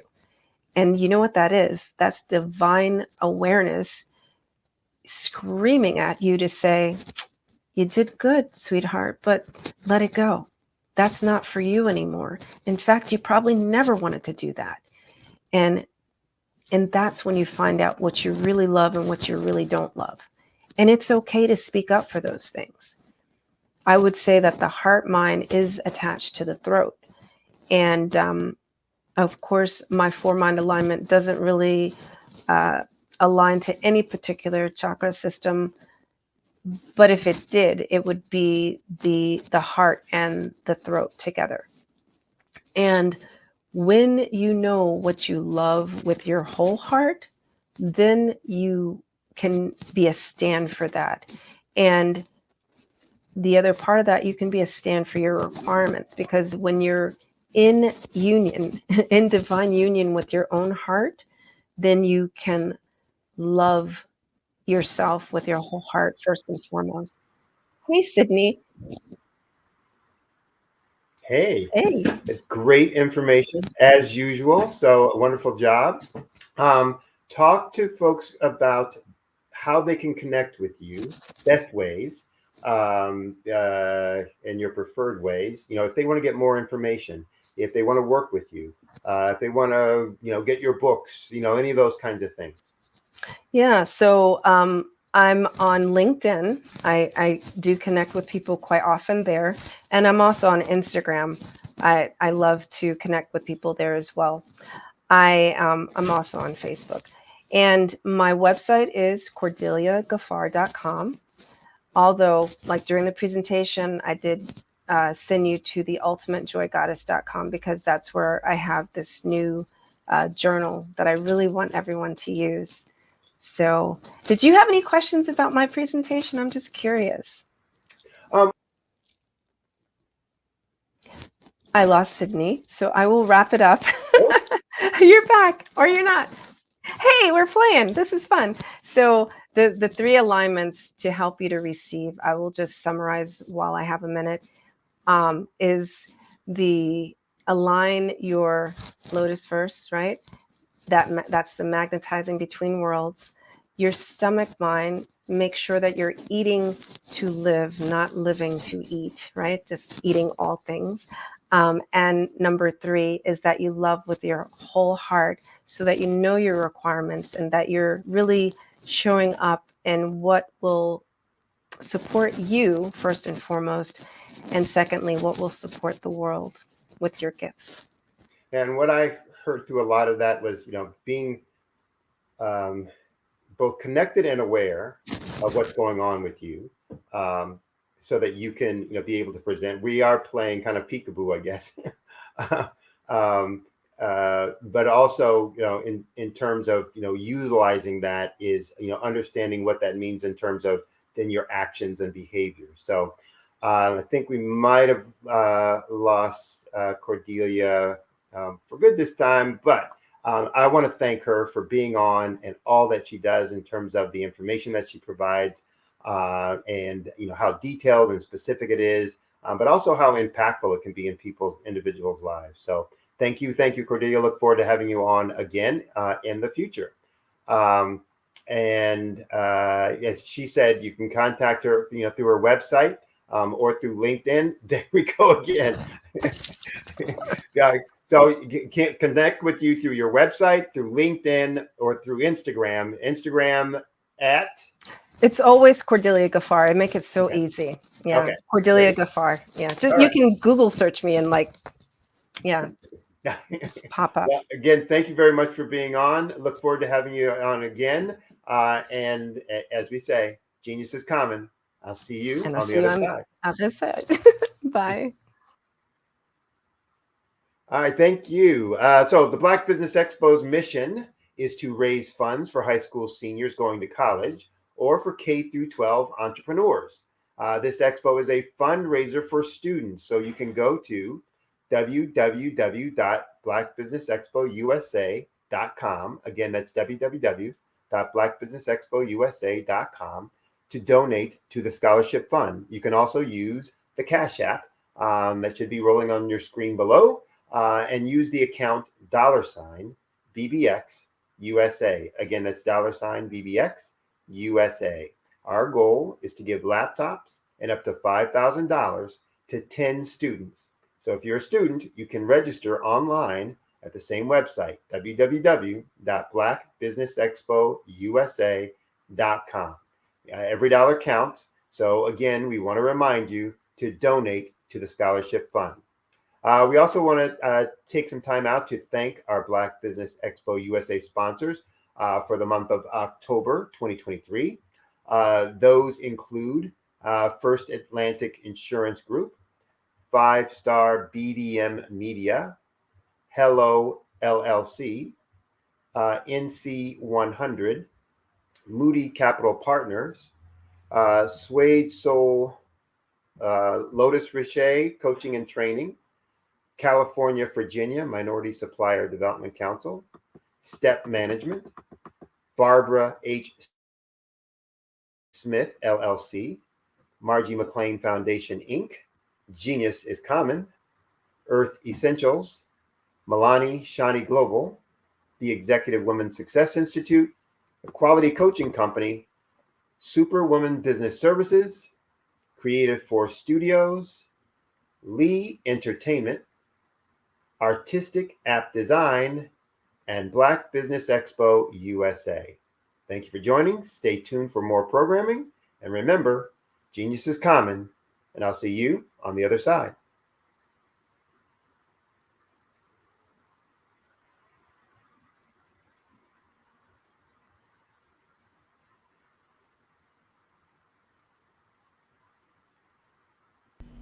Why do I do what I do? You know, my life coach asked me that a few years ago.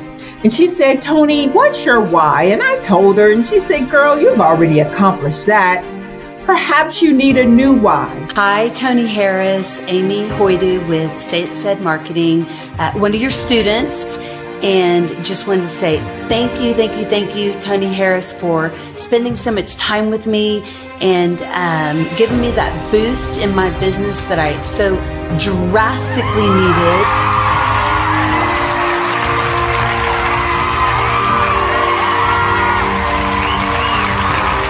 My why is to touch, move, and inspire my clients to take drastic steps to be better than they were before they met me. I'm a resource. I'm a connector. I want to help people build deeper relationships that are beneficial to their life and business. That's what I do best. So, first thing you got to do is show up. And speaking is a way to magnetically attract your ideal client to you. How many of you use social media that way? Absolutely, and this is how you look to the world. Drastic steps are the steps that are needed to be successful. And my business is drastic denotes a mindset. Getting out of your comfort zone. Doing something that you don't necessarily feel comfortable doing, want to do, but you know it's a necessary step to be successful in your business. I get the most satisfaction when I see my connections flourishing into relationships long after I am gone. Hi, my name is Jasmine Augustine with Media Jasmine, and I've joined several networking and referral groups in the area. And Network in Action Northeast Houston with Tony Harris Taylor is one of the best organizations that I've joined. I love that piece of what I do, and it is what fuels my fire.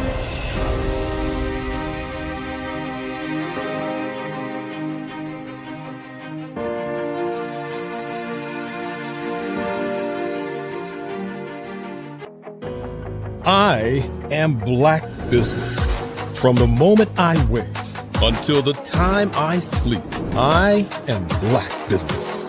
I am Black Business. Are you Black Business? I am Black Business. Do you support Black businesses? I support Black Business because I am Black Business. Black Business Expo, one of the largest business showcases in the history of Black business in the world. Sign up today at www.blackbusinessexpousa.com or call 919-308-9090. I am Black Business.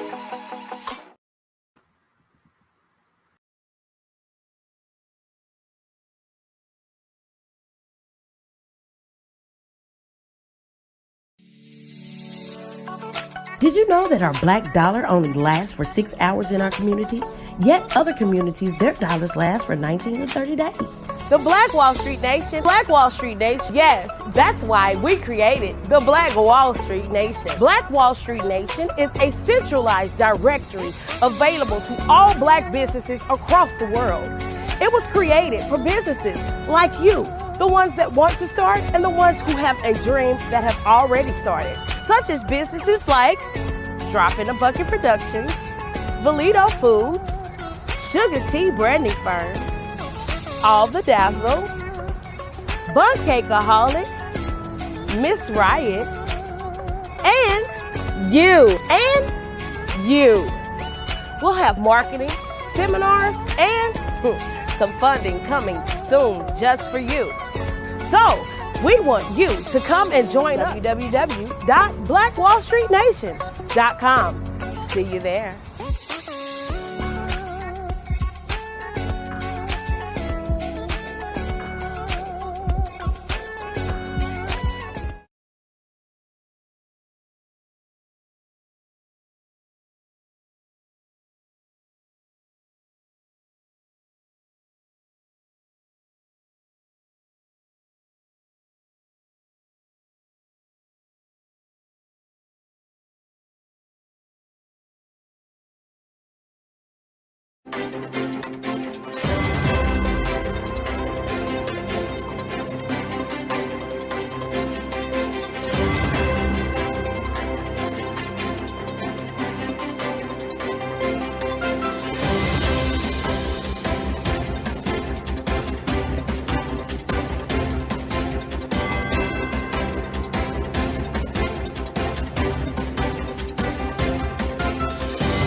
Dr. Eric Kelly III and a host of phenomenal speakers from all around the globe for this 7-day virtual event that you don't want to miss. The mission of the Black Business Expo is to raise scholarship money from kids all the way from high school, all the way from college. The Black Business Olympics is one of the largest Black business showcases in the world. It is an opportunity for businesses and companies to showcase their businesses globally. We are going to be giving away laptops up to $5,000 away to students. Again, I'm Olivia Appleberry, the founder of 2 Cents Finance and one of the speakers for the expo. I am so excited to see you there. For more info, go to www.blackbusinessexpousa.com or call 919-308-9090 and hope to see you there.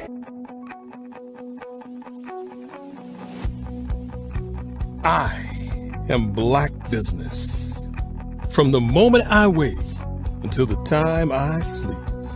Yes, I am Black Business. I am Black Business. Tell me, are you Black Business? I am Black Business. Do you support Black businesses? Listen, I support Black business because I am Black Business. Black Business Expo, one of the largest business showcases in the history of Black business in the world. The world! Sign up today at www.blackbusinessexpousa.com or call 919-308-9090. I am Black Business. I am Black Business. From the moment I wake until the time I sleep, I am Black Business. I am Black Business. Are you Black Business? I am Black Business. Do you support Black businesses? I support Black business because I am Black Business.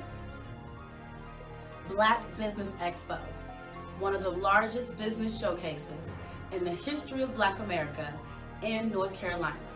Sign up today at www.blackbusinessexpousa.com or call 919-380-9090. I am Black Business. I am Black Business. From the moment I wake until the time I sleep, I am Black Business. I am Black Business. Are you Black Business? I am Black Business. Do you support Black businesses?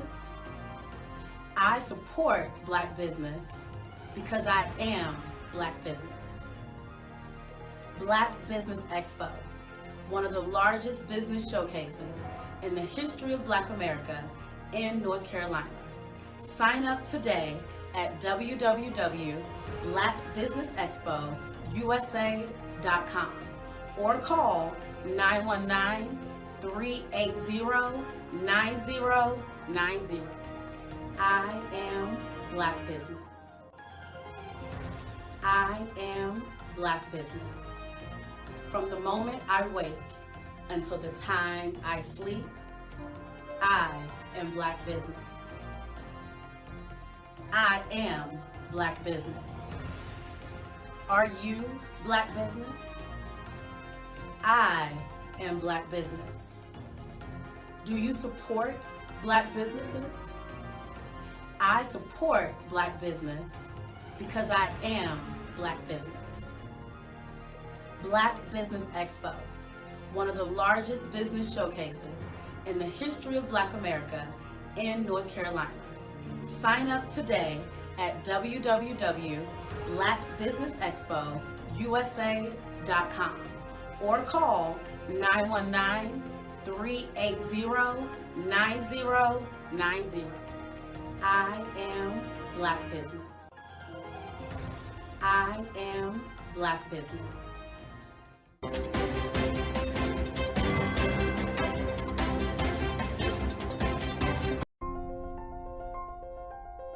What if you could build your own city?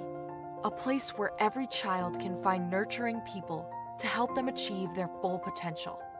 A place where every adult can access job training support. Where health education is abundant. Where social justice ruled the land. A place without limitations. Welcome. You have arrived at STEM City USA. It is what every city should be. A safe and trusted community where you find people and resources to help you become everything you are and beyond. STEM City is unlike anything you have ever experienced. It is a digital twin of the world around you, only better. STEM City is about energy and soul renewal. It is more than a digital world. You can almost feel the power of live cultural events, music, and theater. STEM City promises a better future for children with caring mentors and hands-on activities with dedicated tutors to support our youth.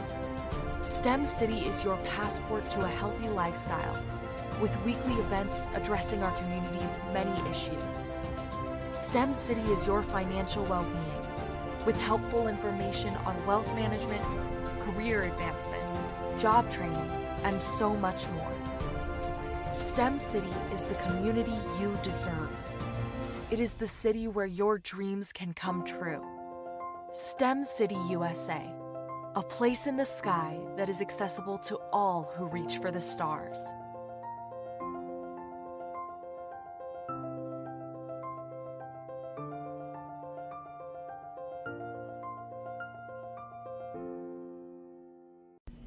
Why do I do what I do? You know, my life coach asked me that a few years ago. And she said, Tony, what's your why? And I told her, and she said, girl, you've already accomplished that.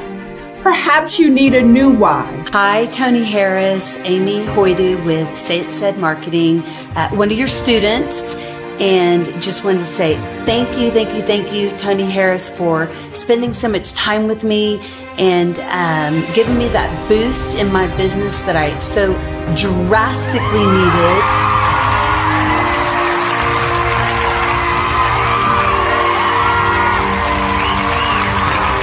My why is to touch, move, and inspire my clients to take drastic steps to be better than they were before they met me. I'm a resource. I'm a connector. I want to help people build deeper relationships that are beneficial to their life and business. That's what I do best. So, first thing you got to do is show up. And speaking is a way to magnetically attract your ideal client to you. How many of you use social media that way? Absolutely, and this is how you look to the world. Drastic steps are the steps that are needed to be successful. And my business is drastic denotes a mindset. Getting out of your comfort zone. Doing something that you don't necessarily feel comfortable doing, want to do, but you know it's a necessary step to be successful in your business. I get the most satisfaction when I see my connections flourishing into relationships long after I am gone. Hi, my name is Jasmine Augustine with Media Jasmine, and I've joined several networking and referral groups in the area. And Network in Action Northeast Houston with Tony Harris Taylor is one of the best organizations that I've joined. I love that piece of what I do, and it is what fuels my fire.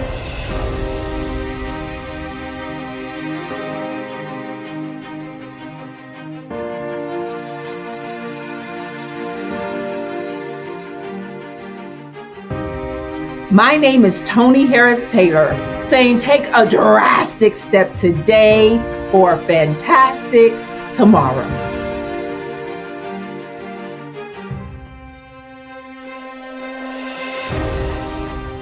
Phenomenal Tanya T. Wise, who is here from the great state of Maryland. Tanya, welcome and thank you for being with us today. Can you indulge our audience a little bit and tell them just a little bit more about who you are and what it is that you do? Well, I love being able to talk to people and have a magnetic attitude, being able to just show them. So I always like to say, level up is Coach at Tanya T. Wise here. So can you tell our audience, just give them a teaser about what your presentation will be about? So my philosophy is that we should all be living our dream life. So tomorrow I'm going to talk about how you start living your dream life. What are some of the things that you thought about in your childhood that you just kind of let go and dormant? Wow. And I want to reignite that and just give you some pointers and some tips, some tools, some strategies to be able to start living your best life now. And guess what, Rhonda? And leave an inheritance for your legacy. Oh my goodness. Okay, I know that's resonating with a lot of people. I've heard that you have a dynamic coaching program. Can you tell us a little bit more about that? Absolutely. So our coaching program help people that have the lack of time, that lack strategies, and lack the confidence to go after their dream life. So we help them implement tools, we help them implement strategies, as well as give them resources so that they can live their best life now and leave that inheritance. Wow. Oh, I love that. I love the leave the inheritance part. Listen, you are dropping some major nuggets, and I know a lot of what you're saying is resonating with a lot of people, but I think we're all curious. How did you even make this transition into the speaking and coaching arena? What's the story behind this? So I started out in finance, and I realized that a lot of people don't necessarily go after their dream life because of the lack of finances or the education behind finances. But it wasn't until I lost my firstborn, my only son, that life changed for me. And where I was going after it all, living the corporate life, hit my 6-figure income and living in my dream house with my dream man, driving my dream car. I nearly lost it all when I lost my son. And so I realized it only takes one financial catastrophe that can change your entire life. That's what made me start All New Beginnings. Because no matter what's going on in life, there's a new beginning. And because of that, we develop a program called Wise Minded. My little slogan is, don't just dream it, let's live it. If they want to connect with you or work with you, what is the best ways for them to be able to do that? Well, for my social media guru, you can connect with me on every single social media platform as Tanya T. Wise. Hello, this is Israel, and I am CEO of Daydreams Interactive and author of Princess Planet. So, genius is common, and as a kid, I loved to daydream. Even as an adult, I love to daydream. And when my daughter became 6 and loved princess characters, but we just could not find the diversity that showed her, we created our own characters. So for instance, you have Princess Nulu right here. Princess Nulu is from Uganda, and her genius is that she loves to take care of animals. She can actually even listen and hear what they say. And then we have Princess Isabella right here. Princess Isabella, she's from Cuba, and her genius is biochemistry. One day she hopes to eliminate disease. Then we have Princess Nia right here. And Princess Nia is based off of my daughter. And she wants to be the greatest dancer alive. So that's her genius. So what's your genius? My genius is my imagination. Genius is common.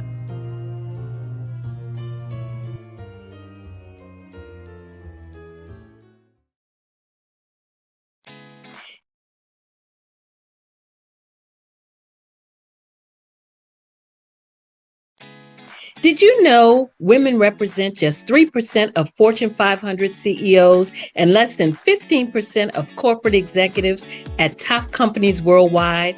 Have you wondered what the secrets are to getting into the top ranks, whether in the private or public sector? Do you want to figure out how to stop being held back in your career or passed over for promotion? Then you're in the right place. Hi, I'm Dr. Madeline Ann Lewis, President and CEO of the Executive Women's Success Institute. I have decades of experience in the military, the federal government, and corporate America, and my mission is to help women succeed and tap into their full potential. I want to reach 1 million plus women around the world to become the leaders they are meant to be.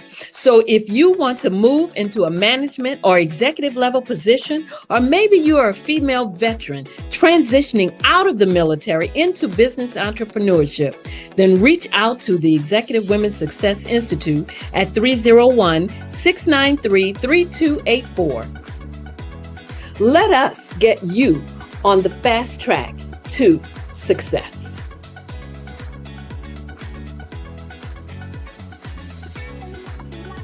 I'm Ramon Ray, founder of Smart Hustle Magazine and smallbiztechnology.com.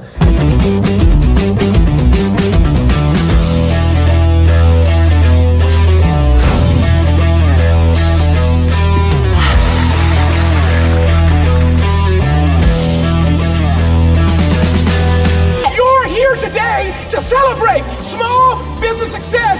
Stand up on your feet. You rocked the house. Hey, thank you. It was amazing. Didn't we learn? For me, success comes from failure.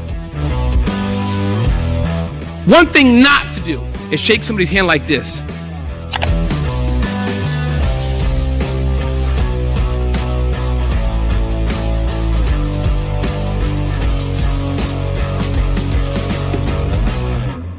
I was born in a little village on the island of Haiti.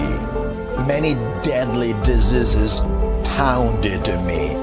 It is as if they were on a mission to end my existence on this earth. I refused to give up.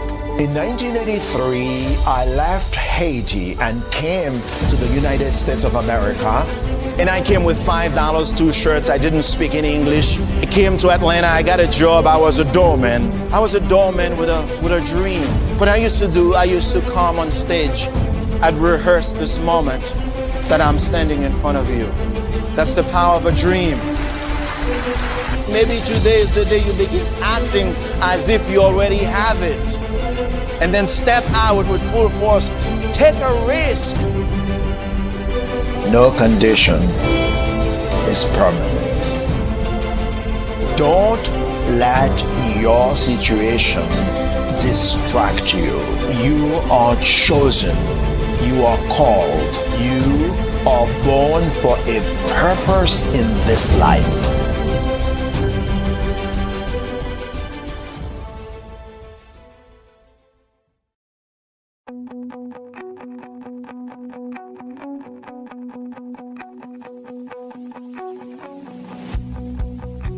I am Black Business. From the moment I wake until the time I sleep. Yes, I am Black Business. I am Black Business. Tell me, are you Black Business? I am Black Business. Do you support Black businesses? Listen, I support Black business because I am Black Business. Black Business Expo, one of the largest business showcases in the history of Black business in the world. The world!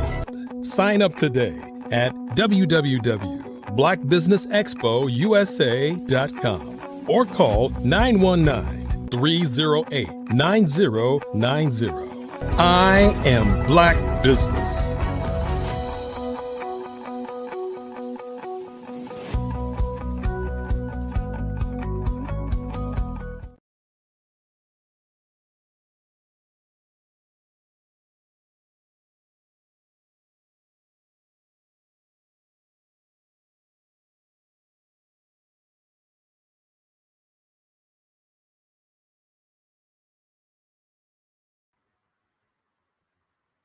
Good afternoon, business owners, entrepreneurs, thought leaders, and corporations. Welcome to the Black Business Network.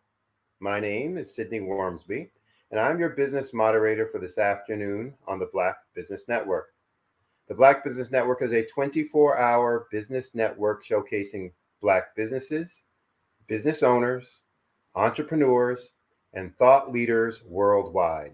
For those who have frequently viewed our programs, you know that we have speakers from North Carolina, London, Singapore, Africa, Japan, and cities all over the United States. The Black Business Network is a global community sharing its business knowledge to empower, inspire, and educate businesses about business. Our next speaker is Miss Deborah A. Deborah is a former minister, an engineer turned holistic relationship and leadership mentor who understands from inside out the challenges socially conscious leaders face trying to operate within societal norms, aka business as usual practices. A natural born revolutionary, she supports socially conscious outliers in embracing their role as leaders with radical self-acceptance so that they can make unique differences that they are meant to make. While confidently navigating this period of global transition comfortable in their own skin. She also underscores the significance of diversity, equity, and inclusion within organizations. Throughout her career, she's illuminated the financial repercussions of DEI and advocates for a more circular or systemic approach to thought and leadership. I present to you Miss Deborah A.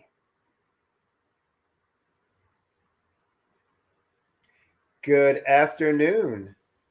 Good afternoon. Thank you. Well, you know you've made it and you're famous when you're known by a single letter, like Malcolm X, like Sheila E., Deborah A. It wasn't what I was going for, but yeah, thank you. It works. It works.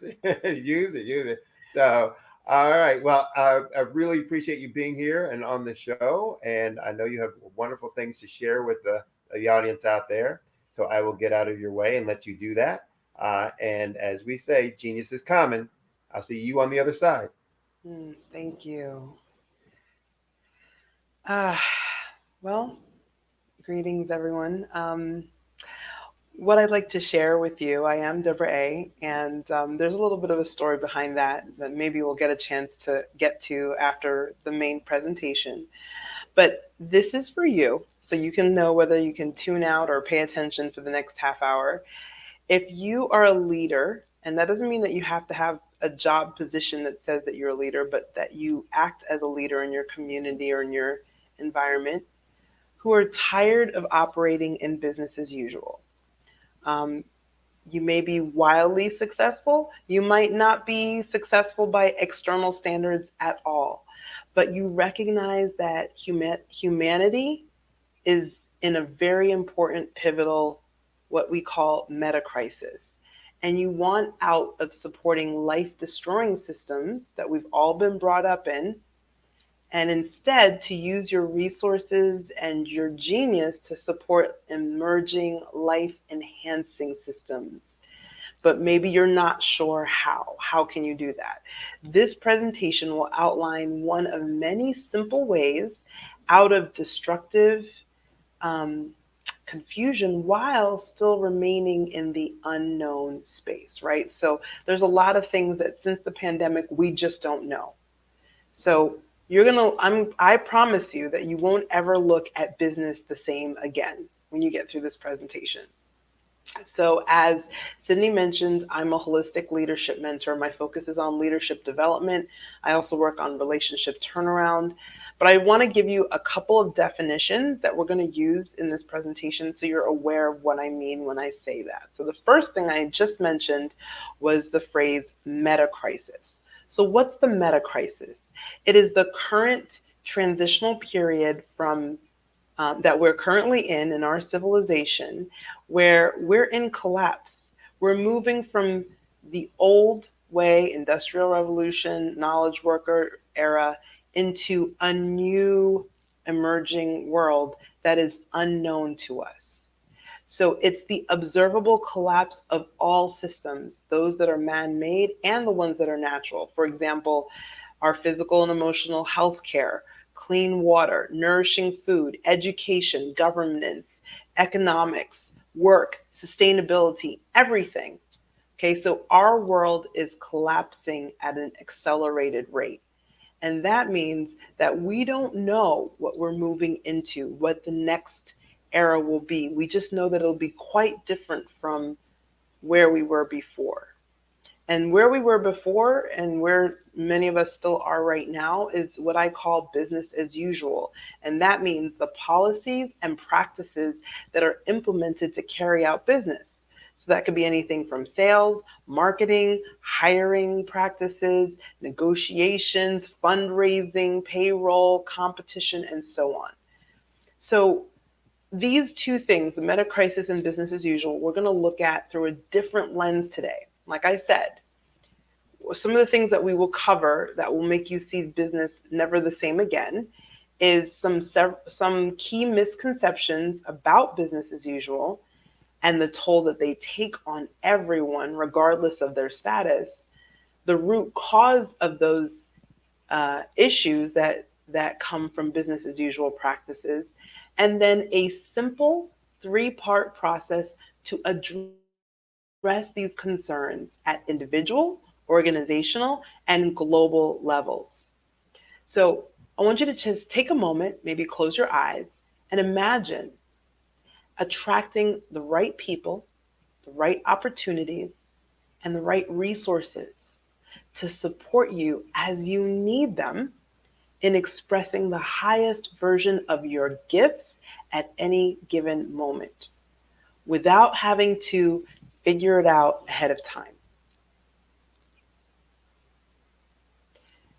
Imagine living a fulfilling life of adventure and mystery as you step into the unknown with clarity in the value that you contribute in any given moment. And imagine making decisions with confidence that you're doing what is yours to do in addressing the meta crisis and calling in the better world we all want to see. I don't really want to go too deep into the meta crisis too much, but you see it every day all around you. It's garbage in our waterways. It's rising prices for groceries and gas. It's all the things. It's the planes spraying things in the sky.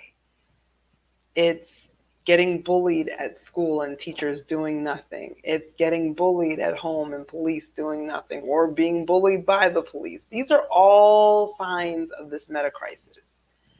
And whether you like to admit it or not, whether you know it or not, you will know now, business is a huge part of contributing to this meta crisis. So when we create businesses and when we build businesses and when we grow our businesses, having awareness of how business contributes to this brings a responsibility.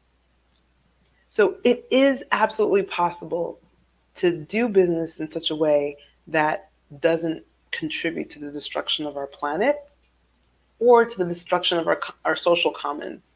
We know our history. We know the history of how this economy was established. So I just want to say that it is possible. You don't already have to be internet famous or millionaire. You don't have to be somebody who hugs trees or is an activist for, any social or environmental causes.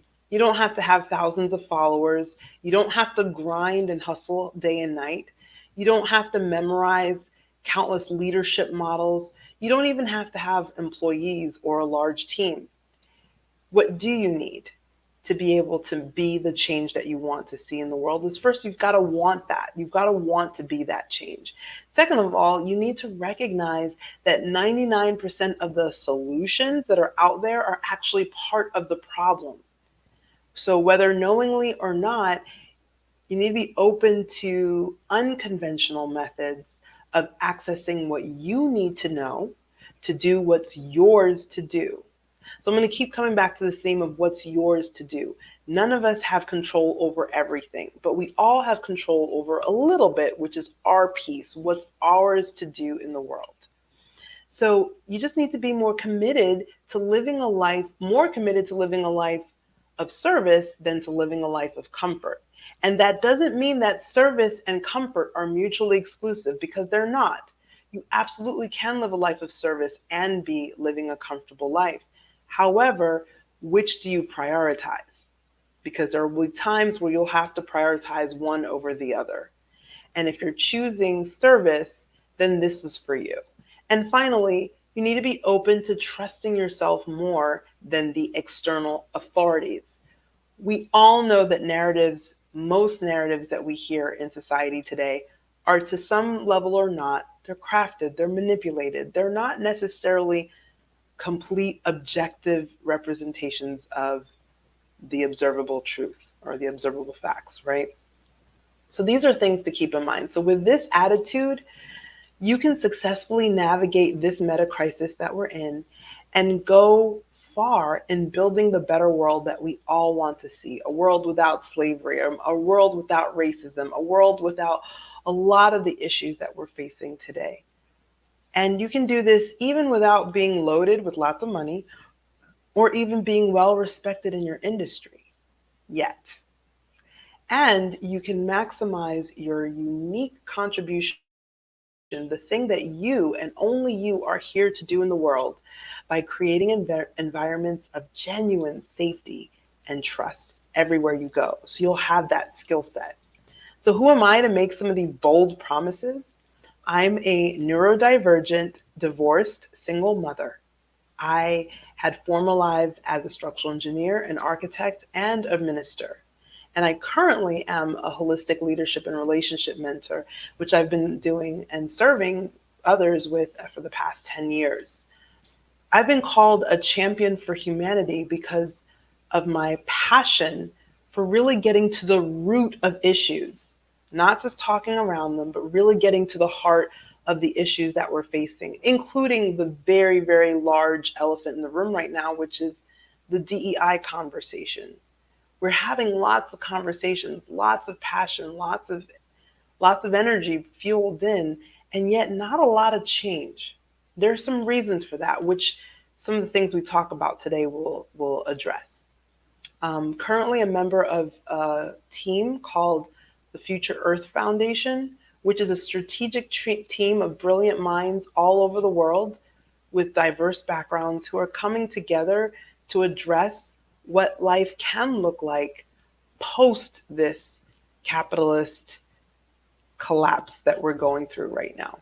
So what I think qualifies me more than anything to share this work or this message with you today is the choppy personal life I've had, at least over the last 15 years.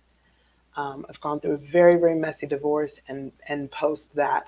So I think anyone who's had any kind of family challenges that are similar understands that nothing trumps psychological safety and trust. Nothing. Because with them, there's no obstacle that cannot be overcome.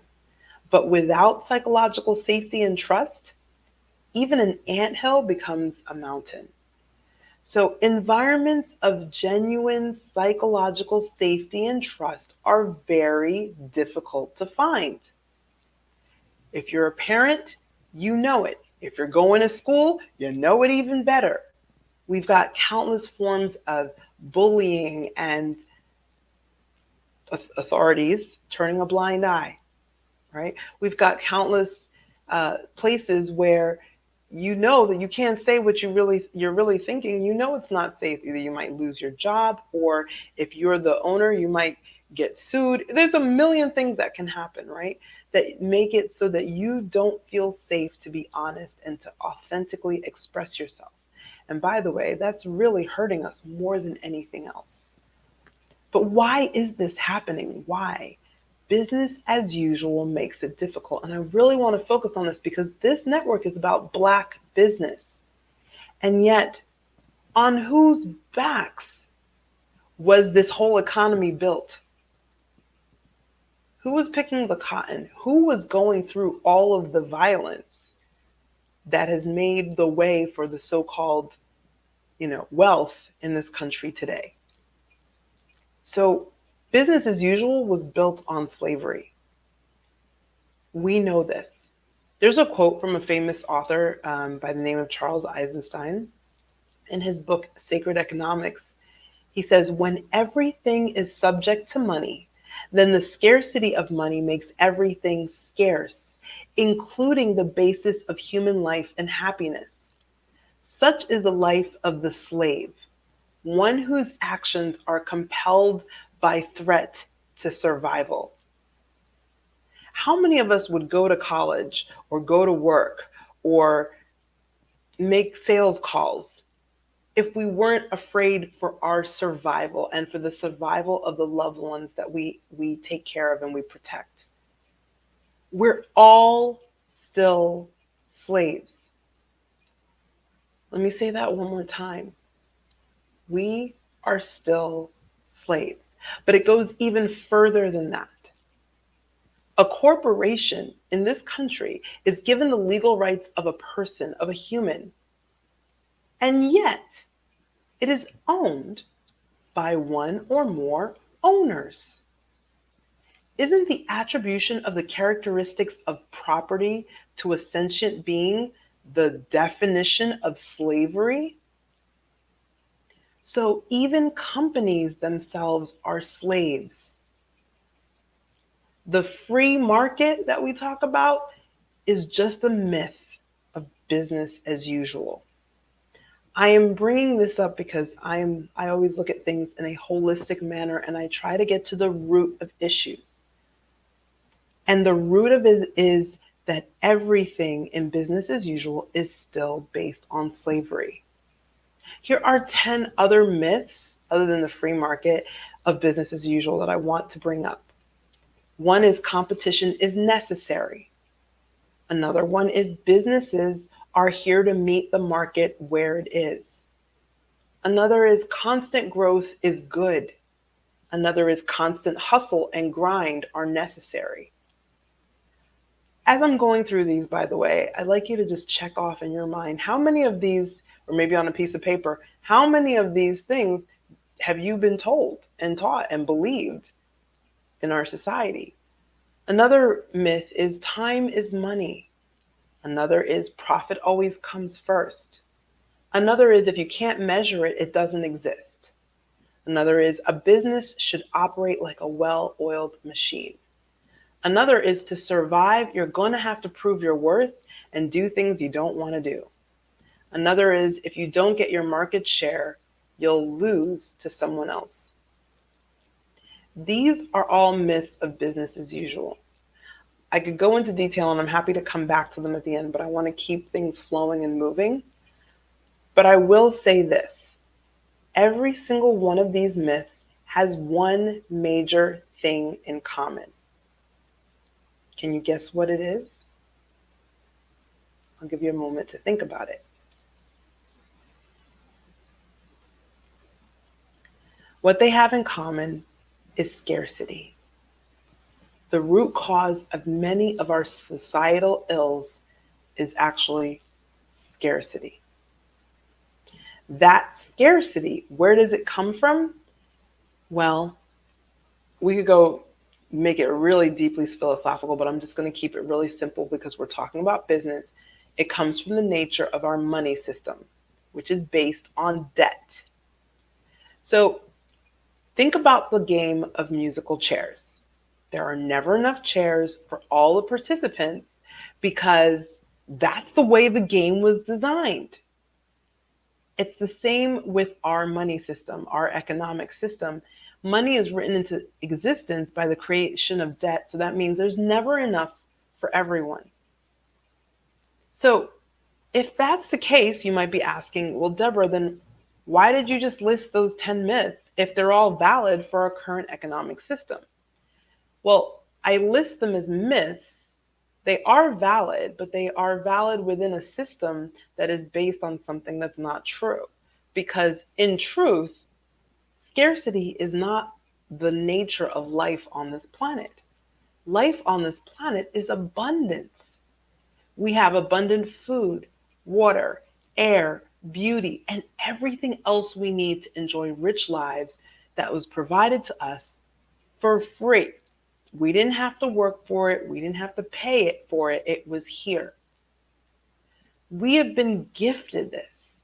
We didn't do anything to earn it. So another thing to think about is that we didn't do anything to earn being clothed, fed, taught, and loved at some level from our birth through our childhood. We received these services for free without any expectation of immediate repayment. So what does all of this have to do with psychological safety?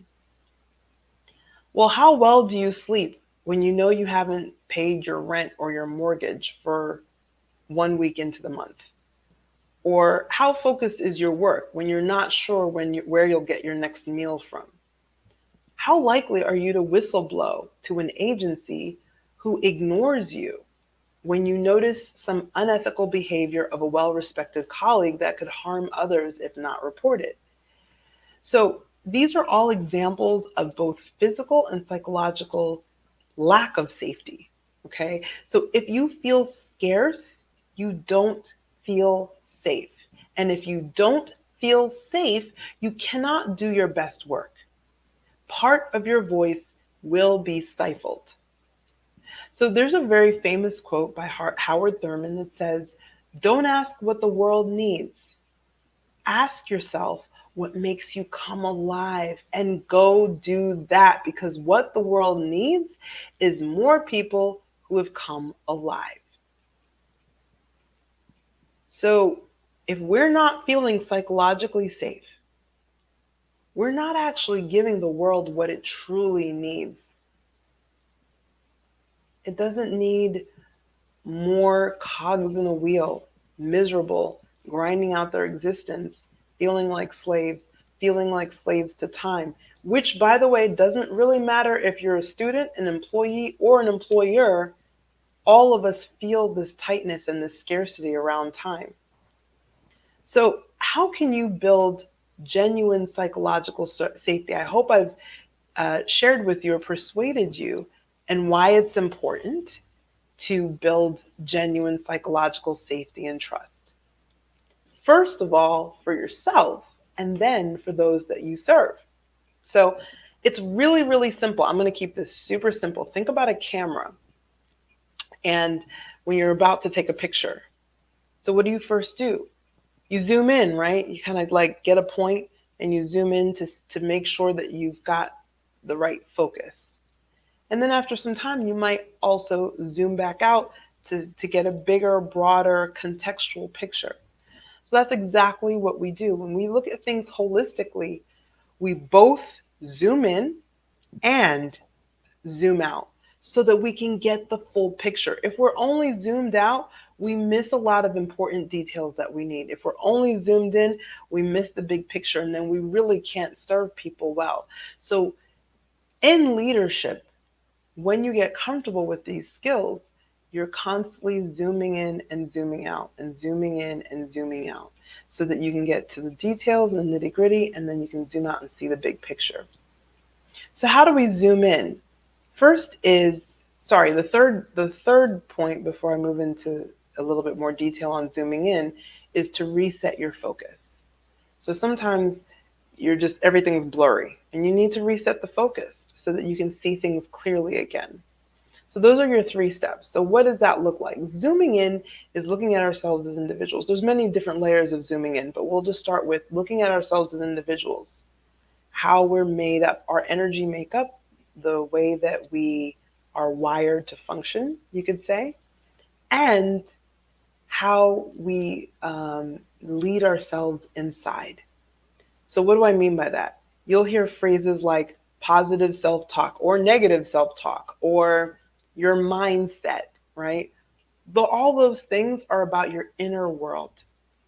They're the voices, and you even hear the word talk because there's usually voices, not always, but voices in your mind, in your head that all have different opinions and all have different things that they share with you. It's getting to really tune into those voices, listen to them, and honor the wisdom that they bring. And also learning how to really care for yourself on an intimate internal level that no one else can see or touch. Only you can see that world.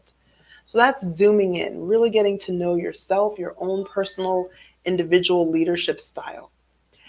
Zooming out, on the other hand, is really getting to know on a larger level how you lead others, how you are a leader, how you serve as a leader to others, I should say. So that is practicing the same exact skills that you use for yourself in leading yourself on a larger scale to lead others. And then finally, with resetting your focus, it's about resetting your priorities. Because your priorities decide where you focus your attention, right? So we talked earlier about the difference between prioritizing service over comfort, or vice versa, comfort over service, right? They will lead to very different lives. So it's understanding what are our priorities, what's really important for us. So let me go through those 3 steps again for building genuine psychological safety. The first is to zoom in, to get to know your own individual personal leadership style. The second is to zoom out, and then once you've gotten, which is to take your own leadership style, once you've gotten a little comfortable with it, and continue to practice it with others. And then the third is to reset your focus or your priorities by making sure that the priorities that you are setting are really what's supporting of your life and the life of those around you. And you don't have to worry about this too much. It's not like you have a lot of formulas or models that you need to follow. There's something that we often miss in these discussions about business, and I call it grace. You don't have to be a religious person at all to understand that grace is in effect every single moment of our lives.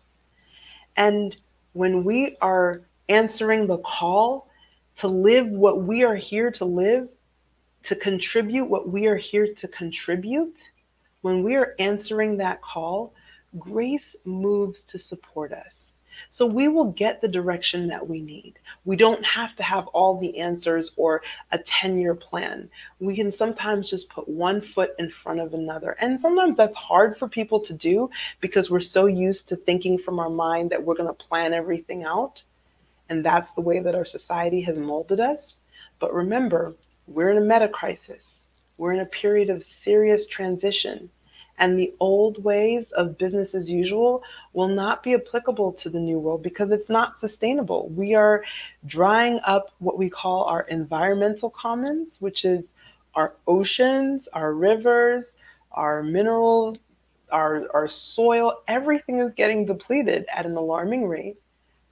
And we're also depleting and extracting from our social commons, which is why it's so hard to find community, real community these days.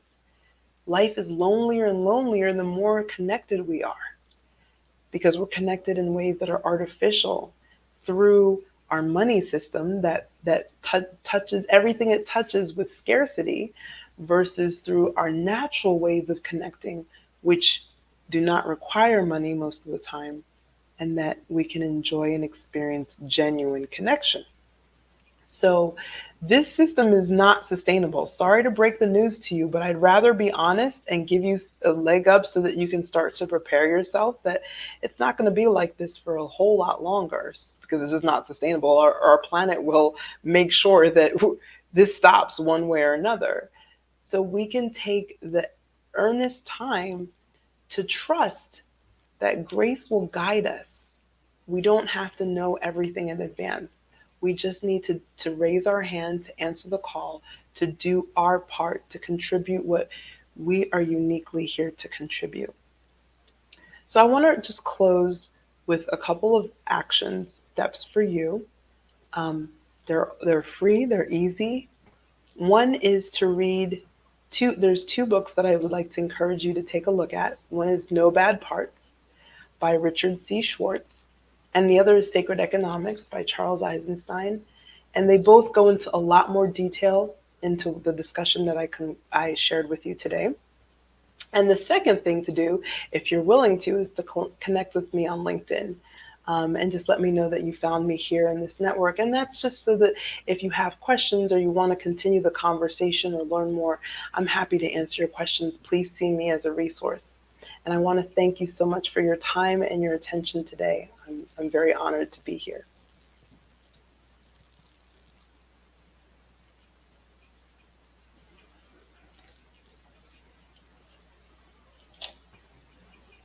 There we go. We were playing peekaboo. Thanks again so much, Deborah, for the words, the inspiration that you're bringing. We have a couple of minutes. You want to explain the origin story of Deborah A? Oh, yes. So A is my middle initial. It stands for my Igbo name, which is Adugo. And my last names, my maiden name and then my married name, really neither of them felt applicable anymore to the current version of me. So while I was figuring out what I wanted to do with changing my name, I just said, for now, I'm just going to go by Deborah A. I'm very, very proud of my ethnic origins. And so I kept the A there, but I took off the last names just because I too am in this very aware of the period of transition that we're in. And those other last names just no longer felt applicable to who I am today. Cool. All right. Now, I'm going to sneak in one question. Sure.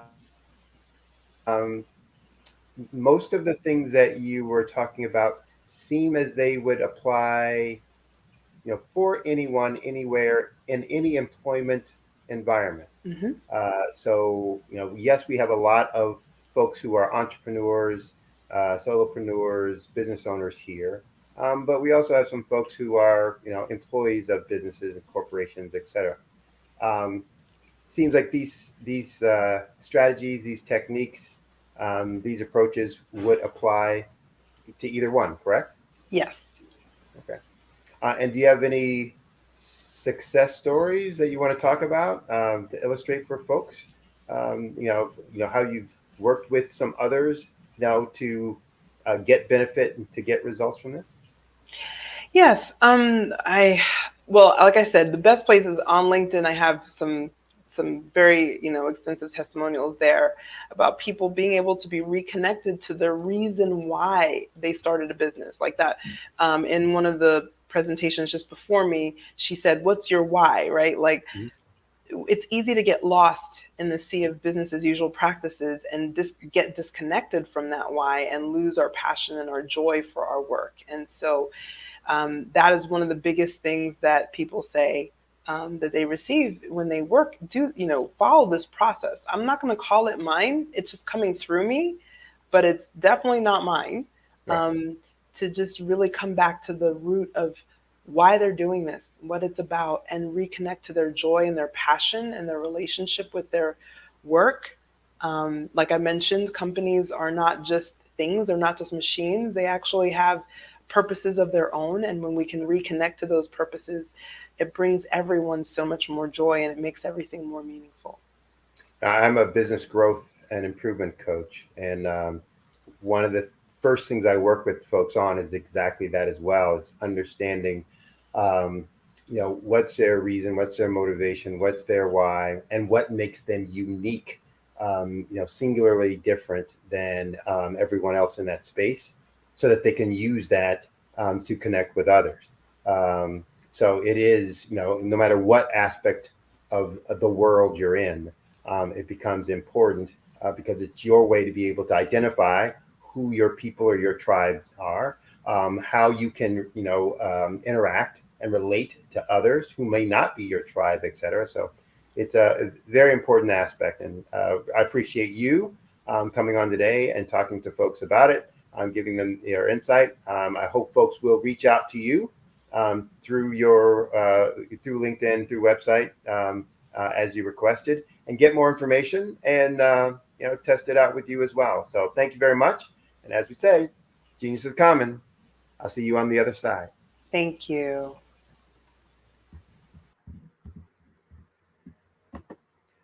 All right. Again, want to appreciate the her coming on and really sharing her information with all of us.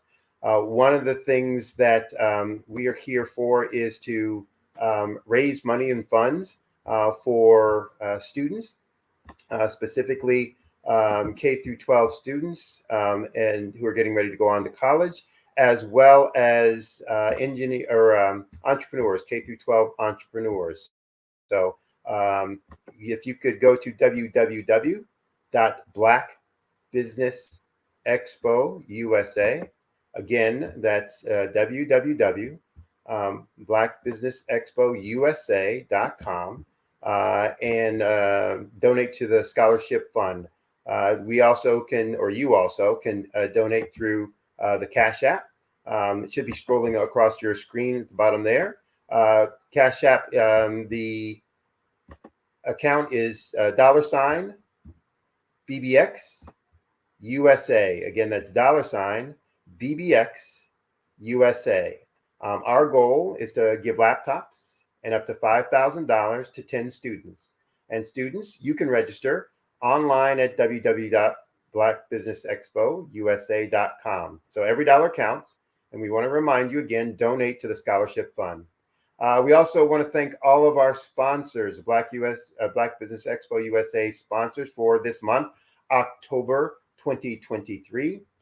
Those sponsors include First Atlantic Insurance Group, 5-Star BDM Media, Hello LLC, NC 100, Moody Capital Partners, Suede Soul, Lotus Richer Coaching and Training, Carolina, Virginia Minority Supplier Development Council, Step Management, Barbara H. Smith, LLC, Margie McLean Foundation, Inc., Genius is Common, Earth Essentials, Milani Shani Global, the Executive Women's Success Institute, the Quality Coaching Company, Super Women Business Services, Creative Force Studios, Lee Entertainment, Artistic App Design, and Black Business Expo USA. Thanks for joining in on our program. We have lots more content to come, so please stay tuned. And remember, genius is common, and I'll see you on the other side.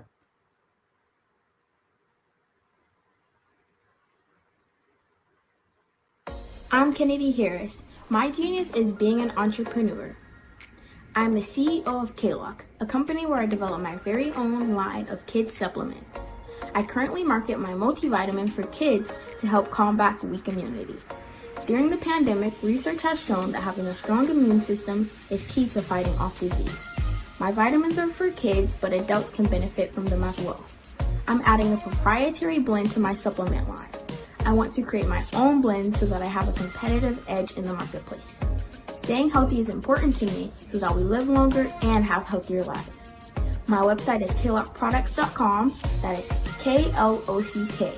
Genius is common.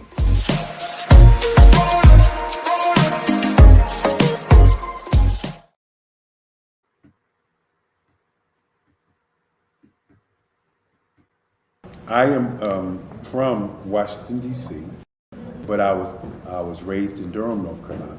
I came to Durham when I was about 5 or 6. And then artist to me is a creative expression of something from nothing. You know, it explodes onto the canvas, or it explodes on in my work. One of the things that I try to do more than anything is I try to just give the lines and the movements and emotions and expressions into what I do. Art really means to me a chance to express how I feel deep down inside. Most of my art begins as a thought that I might have, you know, whether it's sports, whether it's history, whether it's a woman or a man. It pretty much starts as an idea of thought before I get into the actual image of what I'm going to draw. I do a lot of historical pieces. I was a history minor in college, and I love to do history pieces. And a lot of times I'm thinking about history, and then I try to make that history impact you as you look at it. That's one of the reasons I do pictures so large. People ask me, why do I do pictures so big? And I tell them, I want the piece to impact them as they're looking at it, to kind of dominate them, dominate their space. And most of my pieces I try to do off page. I don't try to do anything that's going to be in those four corners or in a square. And I want your imagination to be a part of the piece that you're looking at.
That entrepreneurs all around the world just want to be seen, heard, and provide great service?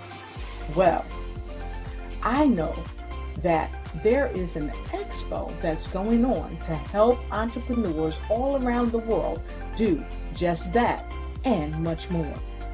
Hi, I'm Dr. Lotus Roche. I'm the CEO of Lotus Roche Life Coaching and Consulting, along with being the show host of the Lotus Roche Ignite Show, news you can use and bring who you are.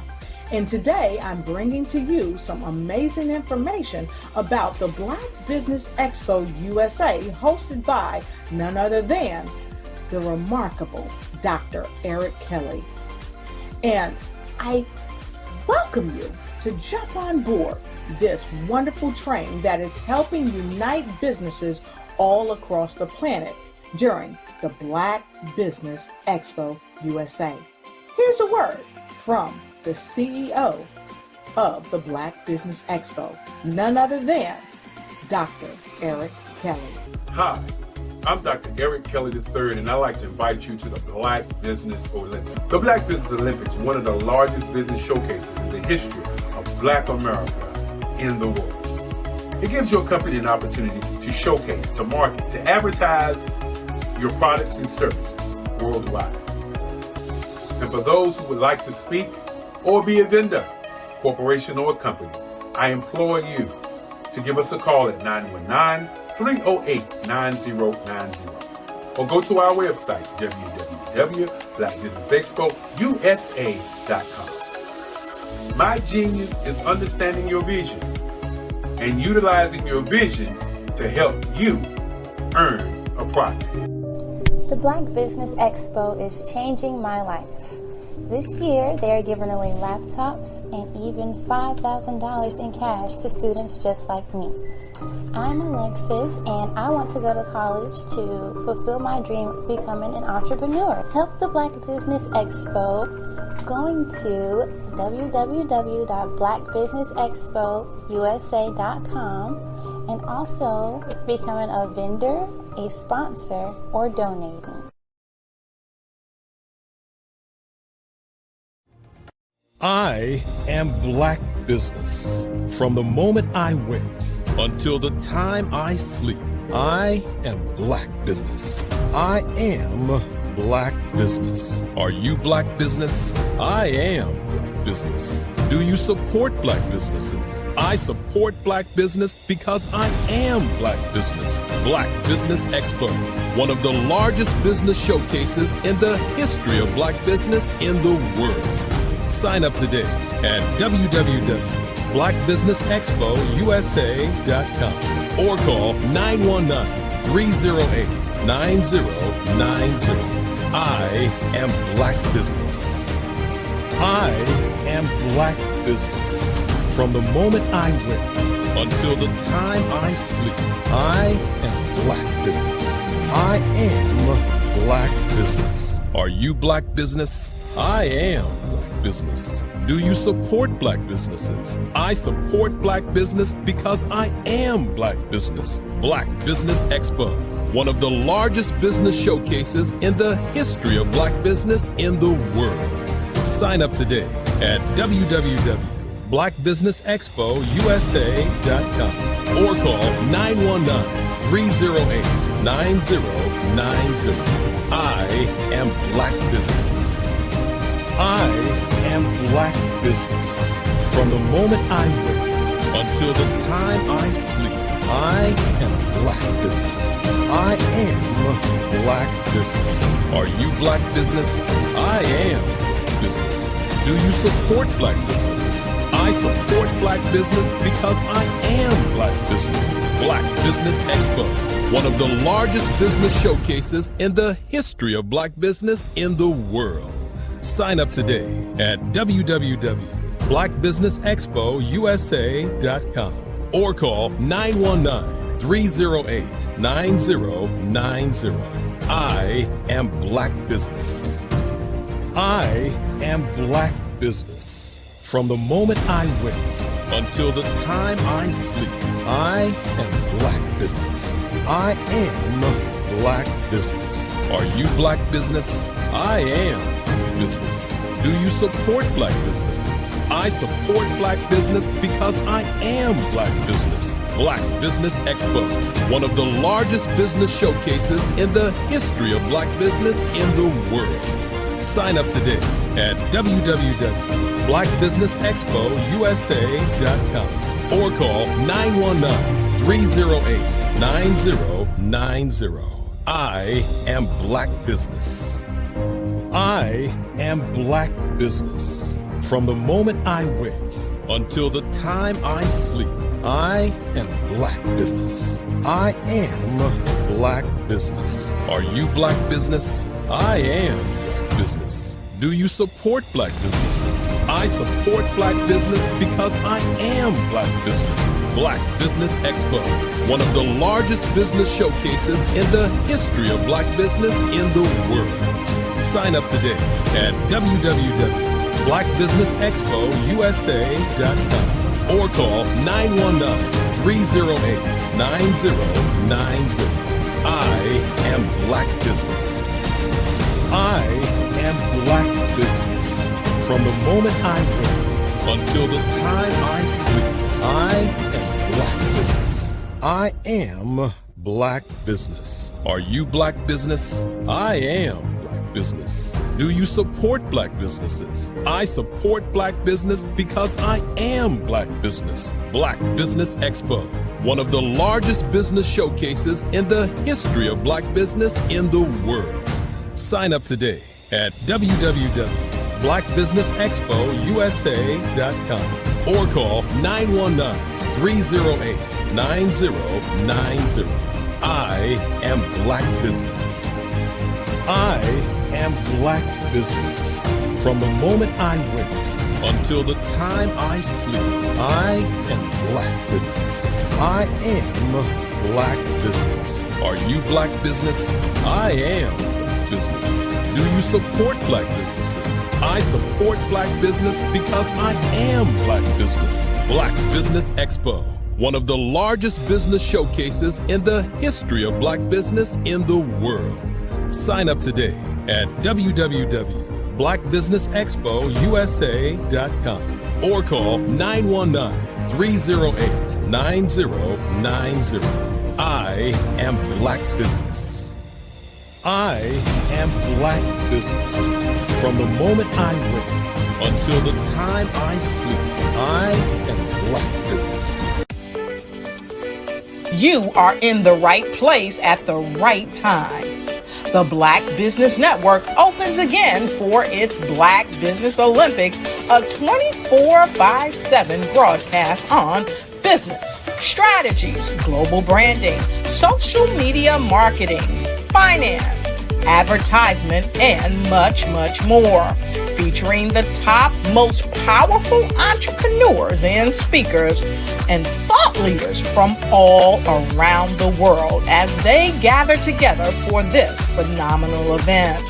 Join the Black Business Network streaming live into the metaverse, STEM City, USA, Black Multiverse, Pod TV, Roku, Hulu, iHeartRadio, Apple TV, YouTube, TikTok, Instagram, Google Podcasts, Facebook, LinkedIn, IBM TV, Spotify, and Twitch. Tune in today and be a part of this amazing movement. The Black Business Olympics welcomes you.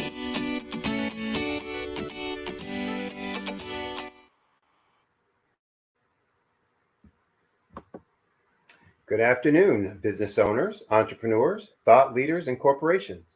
Welcome to the Black Business Network. My name is Sydney Wormsby, and I'm your business moderator for this afternoon on the Black Business Network. The Black Business Network is a 24-hour business network showcasing Black businesses, business owners, entrepreneurs, and thought leaders worldwide. We have speakers from North Carolina, London, Singapore, Africa, Japan, and cities all over the United States. The Black Business Network is a global community sharing its business knowledge to empower, to inspire, to educate businesses about business. Our next speaker is Miss Faith Nashipe.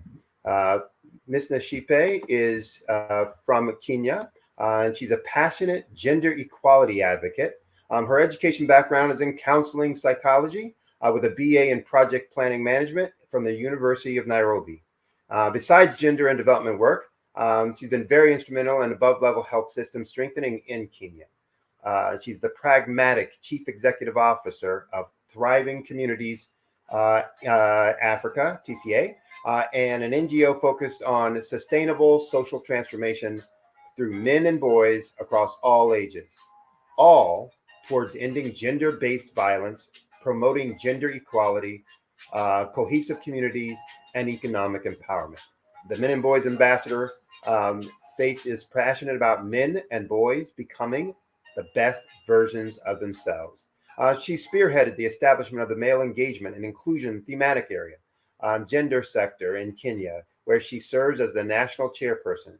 Additionally, she's the coordinator of International Men's Day in Kenya and an international transformational speaker on men and boys engagement and inclusion, mental health of men, family well-being, youth development, and social sustainable transformation. When she's not busy with all of that in her spare time, she's on the board of Give Directly Kenya and leads the Partnership and Resource Mobilization Committee under Kenya Counseling and Psychological Association. And if that wasn't enough, she's also a mother of 3 young boys. So would you please welcome Miss Faith Nashipe to the program? Thank you. Thank you very much, Sydney. Great meeting you. I hope I was pronouncing that last name properly. A little bit of some massacre. What's that? A little bit of some massacre. It is Nashipai. Nashipai. Oh, okay. All right. My apologies. So, well, I know that you have a lot of information, and from your background, one, you just are extremely involved, engaged, and busy. So I know you're going to have a ton of detail to provide folks. I'll let you get to it since we only have limited time, and they want to hear you, not me. So with that, I will say, genius is common, and I'll see you on the other side. Thank you. Thank you very much. I am grateful to have this opportunity at Black Business Network. This is a great, great opportunity for every one of us who's Black to reach out, to engage, and to bring our businesses out there. Besides what you have heard, I am also the founder of Thriving Families Kenya, a consultancy registered in Kenya that deals with psychological support and awareness. And so I will talk a little bit about our mental well-being as entrepreneurs, because many times we don't get to look within, we don't get to take care of our mental well-being, and therefore it also affects our outcomes. So basically, what is this about entrepreneurship and mental well-being, or just your psychological well-being? The reality is that we neglect our well-being, our mental well-being. Why? First of all, you are a lonely person. Being an entrepreneur is a lonely and tough, rough journey. And many times, even our own spouses or the people that are very close to us as family don't get to understand what we go through and how we process things and how we rise up to become the great people that we eventually become. The truth is, it is through a lot of pain, a lot of sacrifice, a lot of thinking through the night, a lot of waking up and dreaming and revisioning and drawing your vision board every other time to make sure that you get your model right. And therefore, these are some of the pressures that we as entrepreneurs face in the environment. Hardly do we have people to talk to and say, hey, this is what I'm doing and this is the challenge. And a lot is because it's when you are trying to imagine that, or you're trying to come up with a good idea, it is very hard to share it at its birth point or at conceptualization. Because yes, I understand the reality of someone just taking it up even without understanding fully and start implementing before it is even ready. And therefore, it is good for us to protect and to take care of these ideas. But have you ever thought of how our protection, our taking care, as we conceptualize our ideas, sometimes can lead us to a lonely path? About research, about waking up very late in the night or working very late in the night, burning midnight oils, about presenting to people who sometimes do not believe you, do not listen to you. I mean, sometimes being an entrepreneur is close to punishment. Then there is the bit of really investing, because you're investing a lot. You're investing your emotions, you're investing your finances, you're investing your energies, you're investing everything that you are. And these can also be very draining, both psychologically and also physically. Then there is the bit of social isolation, where because you're doing this, because you're following through, your friends may not be able to keep tabs with you. And you find that a lot of your valuable relationships are falling off with time. And so again, this brings you to a place of isolation and a place of loneliness. Then there is the reality of sleepless nights. Have you ever woken up in your journey of entrepreneurship and realized, I actually didn't sleep last night? And then you realize that there is another thing that you need to deliver the following day, and you realize, I only had 4 hours of sleep last night. So in a span of about 48 hours, you have slept for close to about 4 hours. That's being unfair to your body and also to your brain. And it's also unfair to your mental well-being. You're interrupting your mental stamina. You're not able to produce as you would because your body is tired. And this eventually leads to burnout.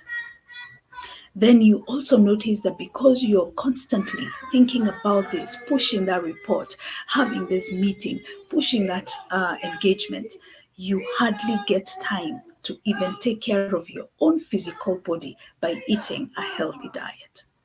Simple things, small things that account for your output in your work and in your relationship with your work. So this is for me to challenge us and to help us understand that many times we as entrepreneurs, we need to look within. We are always looking at that objective idea. We are always looking at that table. We are always looking at the drawing board. We are always looking at the charts. But we forget to look at the most important resource in this whole environment of entrepreneurship, and that is you, your mind, and your body.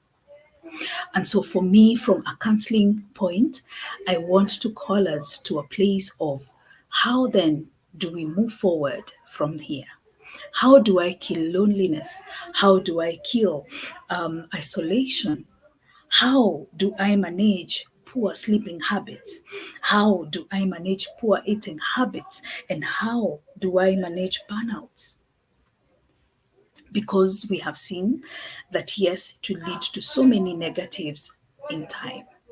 Your body might even start complaining, and you start getting very funny kind of pains here and there, and you don't understand, why am I having this kind of pain? You're having migraines that are unexplained. You're having some perennial tiredness. You're just feeling tired every other time. I believe there is something that we can do, and we can take charge of our well-being. And this is what I believe you should do.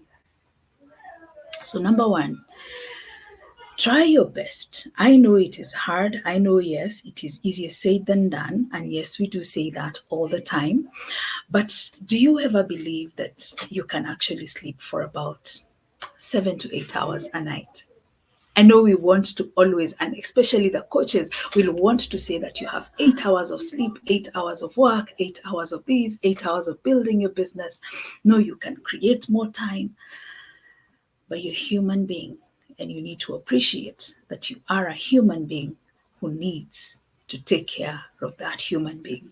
So take some rest. Burnout is big in a business. When you're constantly on the pedal and you don't get to raise your foot from the pedal, the reality is that even your feet will start complaining.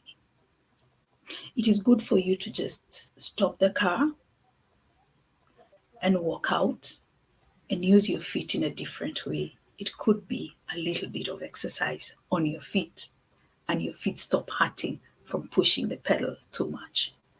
What do I mean? Get off your work and decide that you're going to do something totally different for a weekend or for a day or two. I didn't say sleep.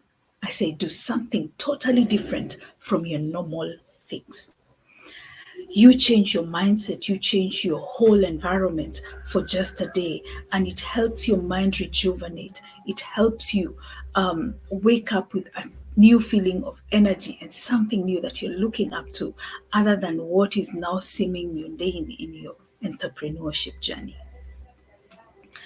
The other thing is have accountabilities, especially with loneliness and especially with isolation that leads to depression. Have accountability partners. Take advantage of your social systems. All these people are not bad, and it's not that they're lazier than you. No. It's just that for them, what you're doing doesn't work. And sometimes we are actually enigmas in our own lives.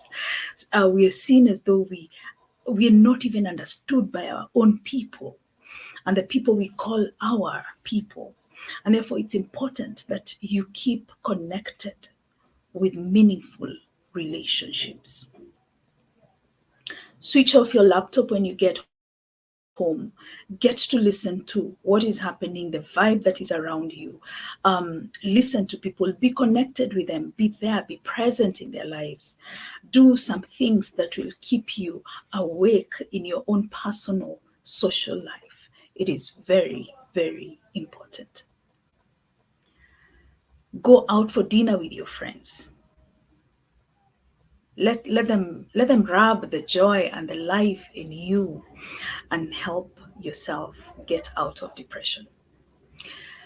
I once had an encounter with depression when I lost my father, and I realized, oops, this is getting a hold on me.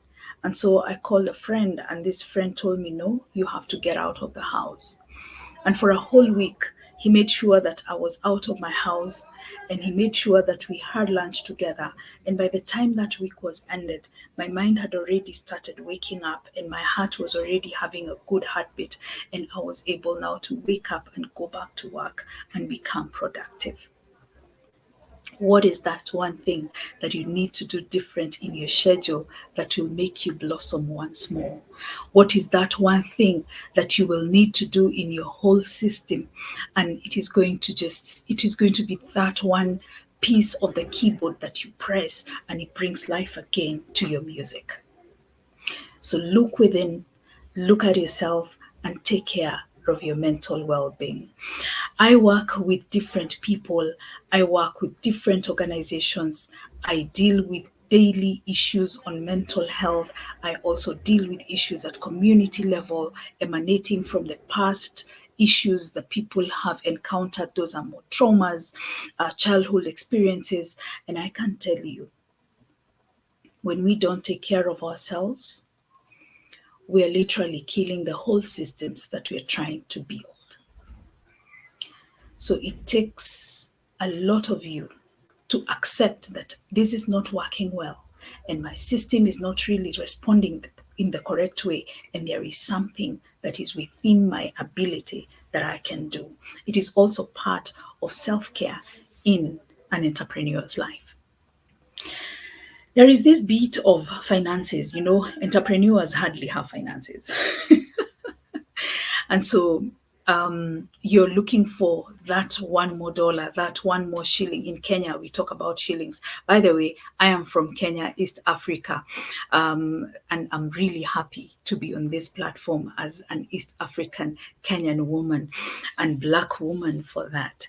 The reality is, and remember to just check on www.blackbusinessexpo.usa.com.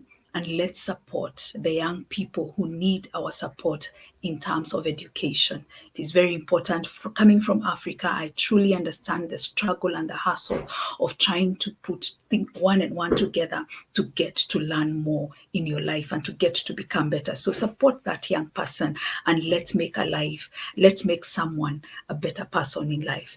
Now, back to our business, back to our topic. In life, the reality of an entrepreneur is that we're always chasing that shilling. We're always chasing that coin. And what then do we do? Truth is, money will never be enough. We'll always keep chasing an extra dime. Always. And so there is something I call contentment. Knowing well that I have this much, and I may not have a lot, but it is enough for now. And it can push me to the next level. Because when we are always struggling and trying to haggle as much as we can along our path, then we miss out on quite a lot. We miss out on the value of who we are. We miss out on the quality of what we can bring to the table. And we miss out on the quality of production. We miss out on the quality of so many things because we are always looking at the extra coin. Our relationships become relationships based on what we can gain financially, and we forget the value of a social system that can support you. You will not be an entrepreneur forever. One day you will fall off entrepreneurship and you will want to take your rest and probably take the beach and all that. And sometimes you will need someone to just come and enjoy a meal or a cup of coffee. Who will that be? Is it after you have done all these entrepreneurship and you have forgotten about the social life, and then after your 60s and 70s and good old 80s, you're trying to hook up and connect and things are not working? How are we building our relationships as we go and as we grow? It's important that we keep a balance of our journeys of entrepreneurship, even as we keep a balance of our social lives. And we also take a lot of advantage of our social systems and structures that we already have. Your family, your children, your spouse, your friends are very important people in your journey of entrepreneurship. Don't forget about that.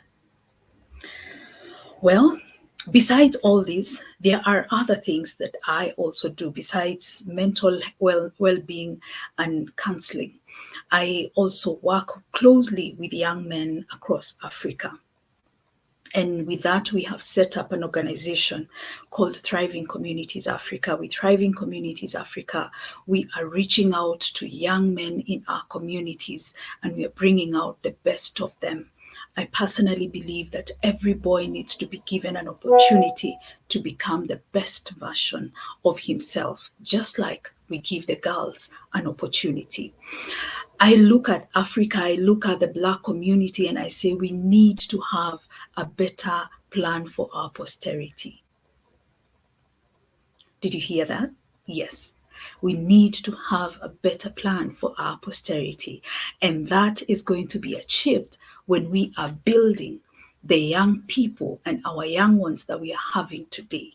Our time of impacting into the generation is today, because we are using the people that we have, these are our children, to send light into the next of our generations. So look at your children, look at the people around you, the young people, the young ones around us in the Black community as arrows of light into the next generation. And then ask yourself, how are we coding them?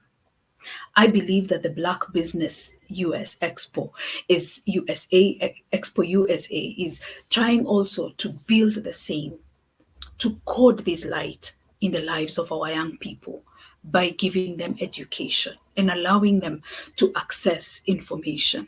By so doing, we are building lives, we are building our communities into the future, and we are saying that, look here, I may not live 100 years, I may not even hit my 90, but at least someone else will be there to reach beyond me. By the time I'm saying that I'm dropping off this whole caravan called life, someone else will be rising up and taking on the dance.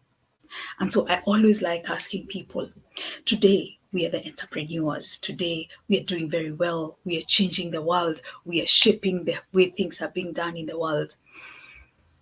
When you exit the stage and you're no longer hands-on entrepreneurship, who will be part of your legacy?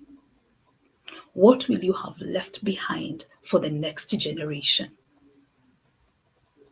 When we look at our legacy and we decide to define our legacies in a different way, in a way that impacts the next generation, I am very sure that the great things that we are learning from Black Business Network today and throughout the year are things that our future generations are going to be able to glean from and become better. And they're going to be able to build up from, because we are just a stepping stone for someone else. And tomorrow, that someone else will become a stepping stone for another. And so by so doing, we are building up our society. We're building up the better Black community. We're building up better world and better societies. So I wake up, I talk about the young man, I talk about the boy, I talk about the man, and I call out men to be mentors of our boys. While you're doing your entrepreneurship, I want to challenge a man. Look for a younger man who is trying so hard to make it in business. Incubate them, support them. Let them feel that there is someone who's walking a journey with them. Guide them in the way of doing their business or in the way of entrepreneurship. You might be saving the next biggest business in the world. You might be inspiring the next biggest business in the world. And at the same time, don't just guide them in business. I don't know whether you're like me, who has studied our young people and realized that even though our young people are saying we want the place on the table, we want to be engaged, we want to do this, they lack a lot of content and they lack a lot of information. If we are not responsible to pass this information to them, who will? Who will be doing that in the next future? It is all boiling down to how are we coding, or how are what light are we sending into our future? So when you look back and you ask yourself, 20 years to come, what did I do? Don't just look at the great innovation. Look at the impact it has had in the people, in the lives of people.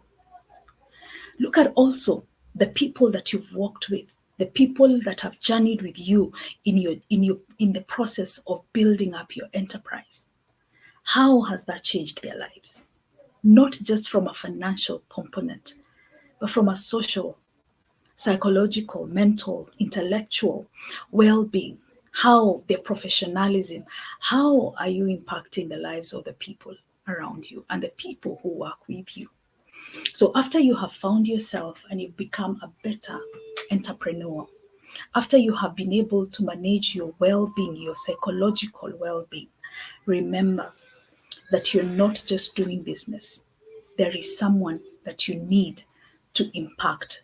There is another generation that we are definitely supposed to impact and code well, so that our work does not stop with us.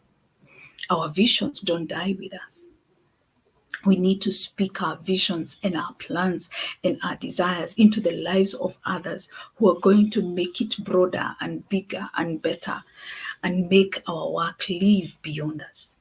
The only way for us from a social point to send out our work from beyond us is to ensure that we are sharing our vision to people, and we are also breeding or helping these people to become, or we are coding these people to become the best carriers of our visions and dreams into their generations. That way, our businesses, our entrepreneurship innovations, our great ideas will not stop with us when we exit the stage. Our life will be sustainable. I love talking about sustainability because it intertwines with legacy. It also intertwines with the ability for something to live beyond me. It gives me hope that beyond everything that I'm doing today, tomorrow, when I have exited the stage, I will look back and say, I'm proud of the time I spent and shared with those people. I'm proud of the things that I did when it was my time. I'm proud of my kind of dance when it was my time to dance on stage.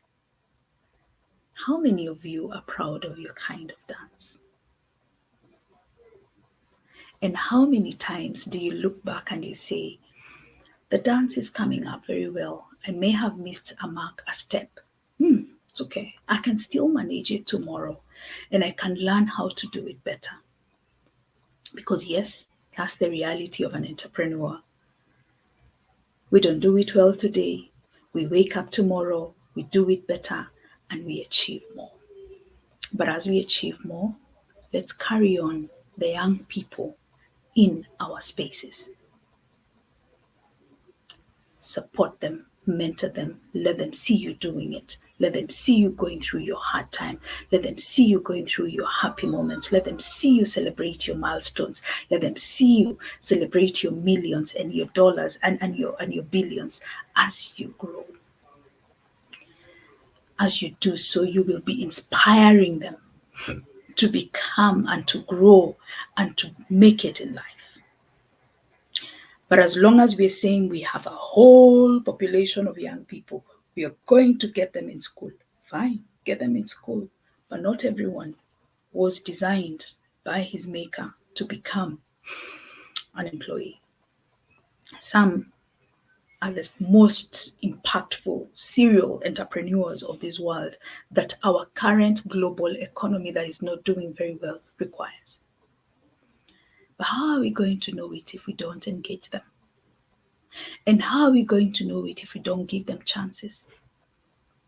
How are we going to discover this unless we pick their thoughts in a responsible and within rights way? What do I mean? Don't just harvest ideas from our young people. Give them a chance to even try to incubate their ideas. Be that person who supports ideas no matter how funny or crazy they seem. Because if you were told to rerun your whole ideas over us, we probably would say you're crazy. No, you're crazy, right? So if the world did not find you crazy and now have something that they believe in you about, you've got it. You have what it takes to believe in that young person who doesn't have money, who has just an idea, who has no experience, who has no education in that area, or no skill in that area, but he's burning with passion and a very big idea, and he has all the time in the world. You know, it amazes me how young people have a lot of time in their hands. Yet some of us are asking, how can we add on at least 2 more hours in our day? You already have 24, but you still want some more, at least make it 26. It's going to work for us as entrepreneurs. Yeah, it happens, and we always feel like that. But you know what? 24 will always be 24. But those 24 have everything in them. So take advantage of this time, take advantage of these wonderful people, and not just advantage in a negative way, but work with them. Don't use them, work with them. I like working alongside young men and young women. I like working with them and allowing them to grow and become. Sometimes some decisions are costly. Be careful what you're allowing them to take up. Be very careful what you're allowing them to take up. But in the process of building our young people, in the process of encouraging our young people, in the process of making sure that our coding is going into the right generation, and we are coding our generations in the right manner, then we just have to take some risks. Just like we took risks with our businesses, and we took risks with the entrepreneurship journey. Some of us had to leave work for us to start what we started. It wasn't easy. I mean, waking up to no money, no ATM, it gives you some lack of stability for a few months or some years. Yeah. Yes, it happens. And especially for some of us in Africa who are very passionate about what we want to do, some of us will find ourselves, okay, now I have to leave work and do this because even my schedules are not allowing me to balance between entrepreneurship and being employed. So the truth is, you need to walk a journey with the young people around you for them to find value in themselves. We have a generation of people who resilience have left the world, and we need to really bring them back to that place and help them build their resilience, because there is no entrepreneur without resilience.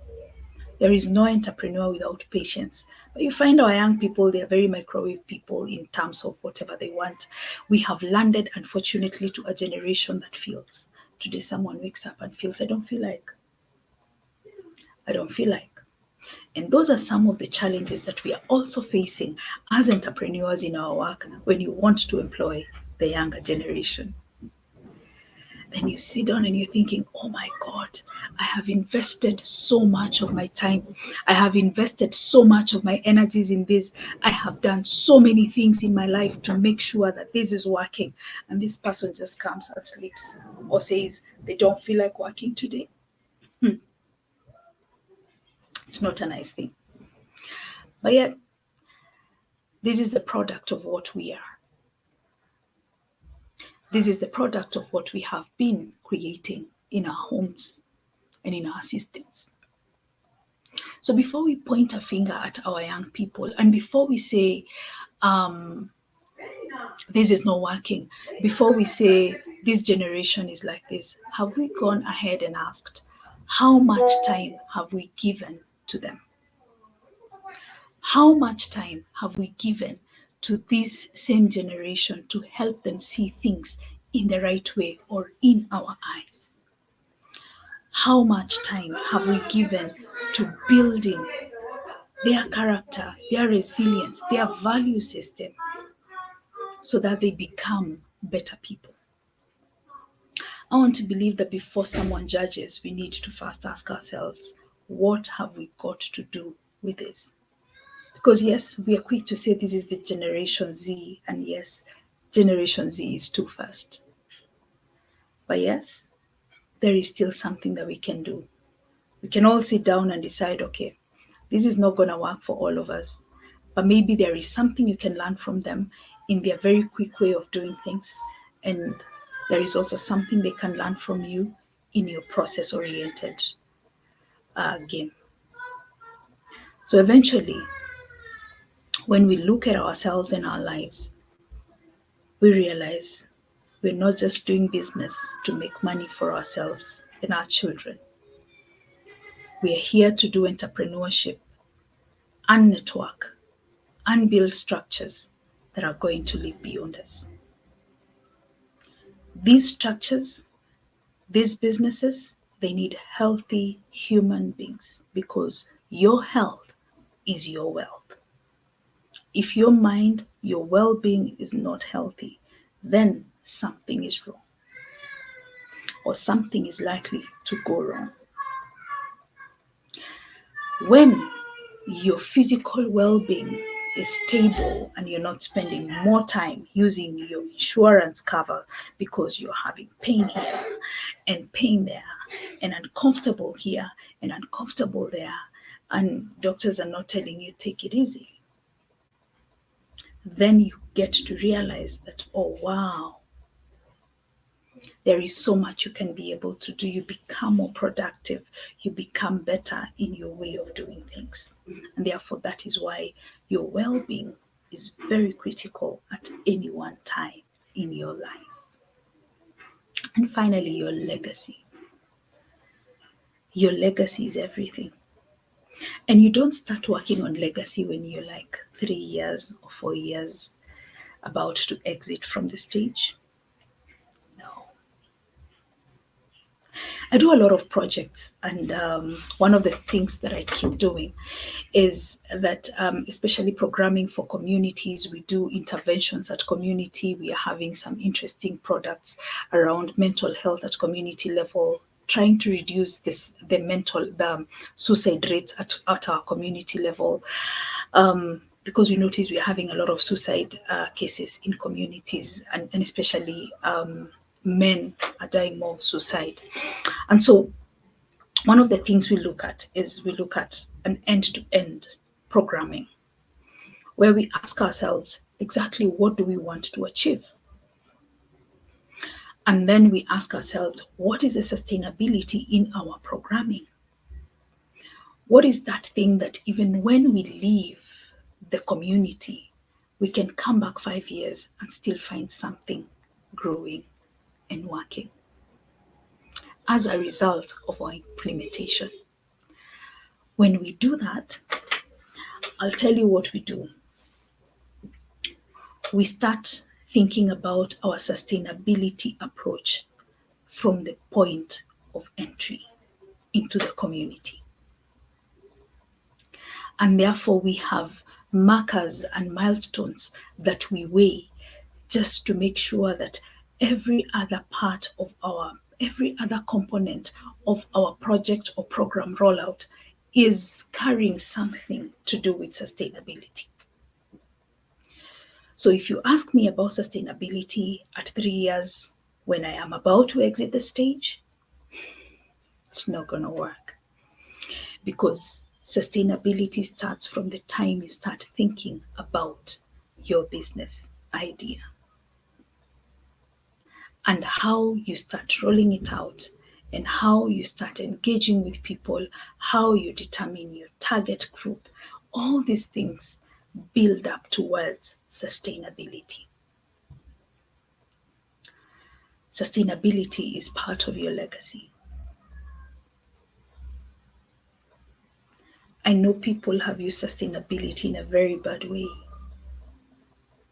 But I keep saying, if there is transformation that my work is going to bring at community level or with different people or in the lives of different people, will that transformation live beyond my encounters with these people? Will it live beyond my work at community level? Or will it die a natural death few days after I have exited?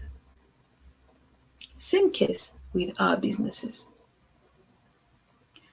Every business model needs to have some ongoing concern component, where there is something that makes you keep going on beyond your work. But you know, I live in this side of Africa where some of our best businesses died with the owners. When the owners or the vision bearers of these businesses died, their businesses died too. Very beautiful concepts, very great ideas, awesome, great impact that we were seeing, transformation in some systems that had become a problem and a menace. Very awesome and impactful entrepreneurship ideas. But the minute the owner goes down, the business goes down. So I want to ask you, would your business die if you died today? Have you set up systems and structures that would prevail against any storm in life beyond you? Because it may not just be with people, it could also be the structures and the systems that you're setting up in your business that do not speak into sustainability, that do not speak into legacy, that do not speak into longevity of your business beyond you. Several things that I have mentioned, and I hope that we can look at them and see how best do we do them. Our environments are totally different. The environment in Kenya is totally different from the environment of Dr. Eric Kelly and so many others out there. But the reality is, you can always look around you and see what works best, because that is the life of an entrepreneur. The way I roll out something here in Kenya is probably something different, totally different from the way I would roll it out in America, simply because the culture, the social systems are very different. So maybe even the timing and so many other things would determine a lot about how I roll out my intervention. But the truth is, sustainability is determined by the result that you want to see and the longevity of the result you want to see. If you want to have a lifelong change or transformation, then you do it the right way. We believe in planting trees in Africa. And yes, with the climate change, we're doing a lot of tree planting. Just the other day, we had an African climate change conference.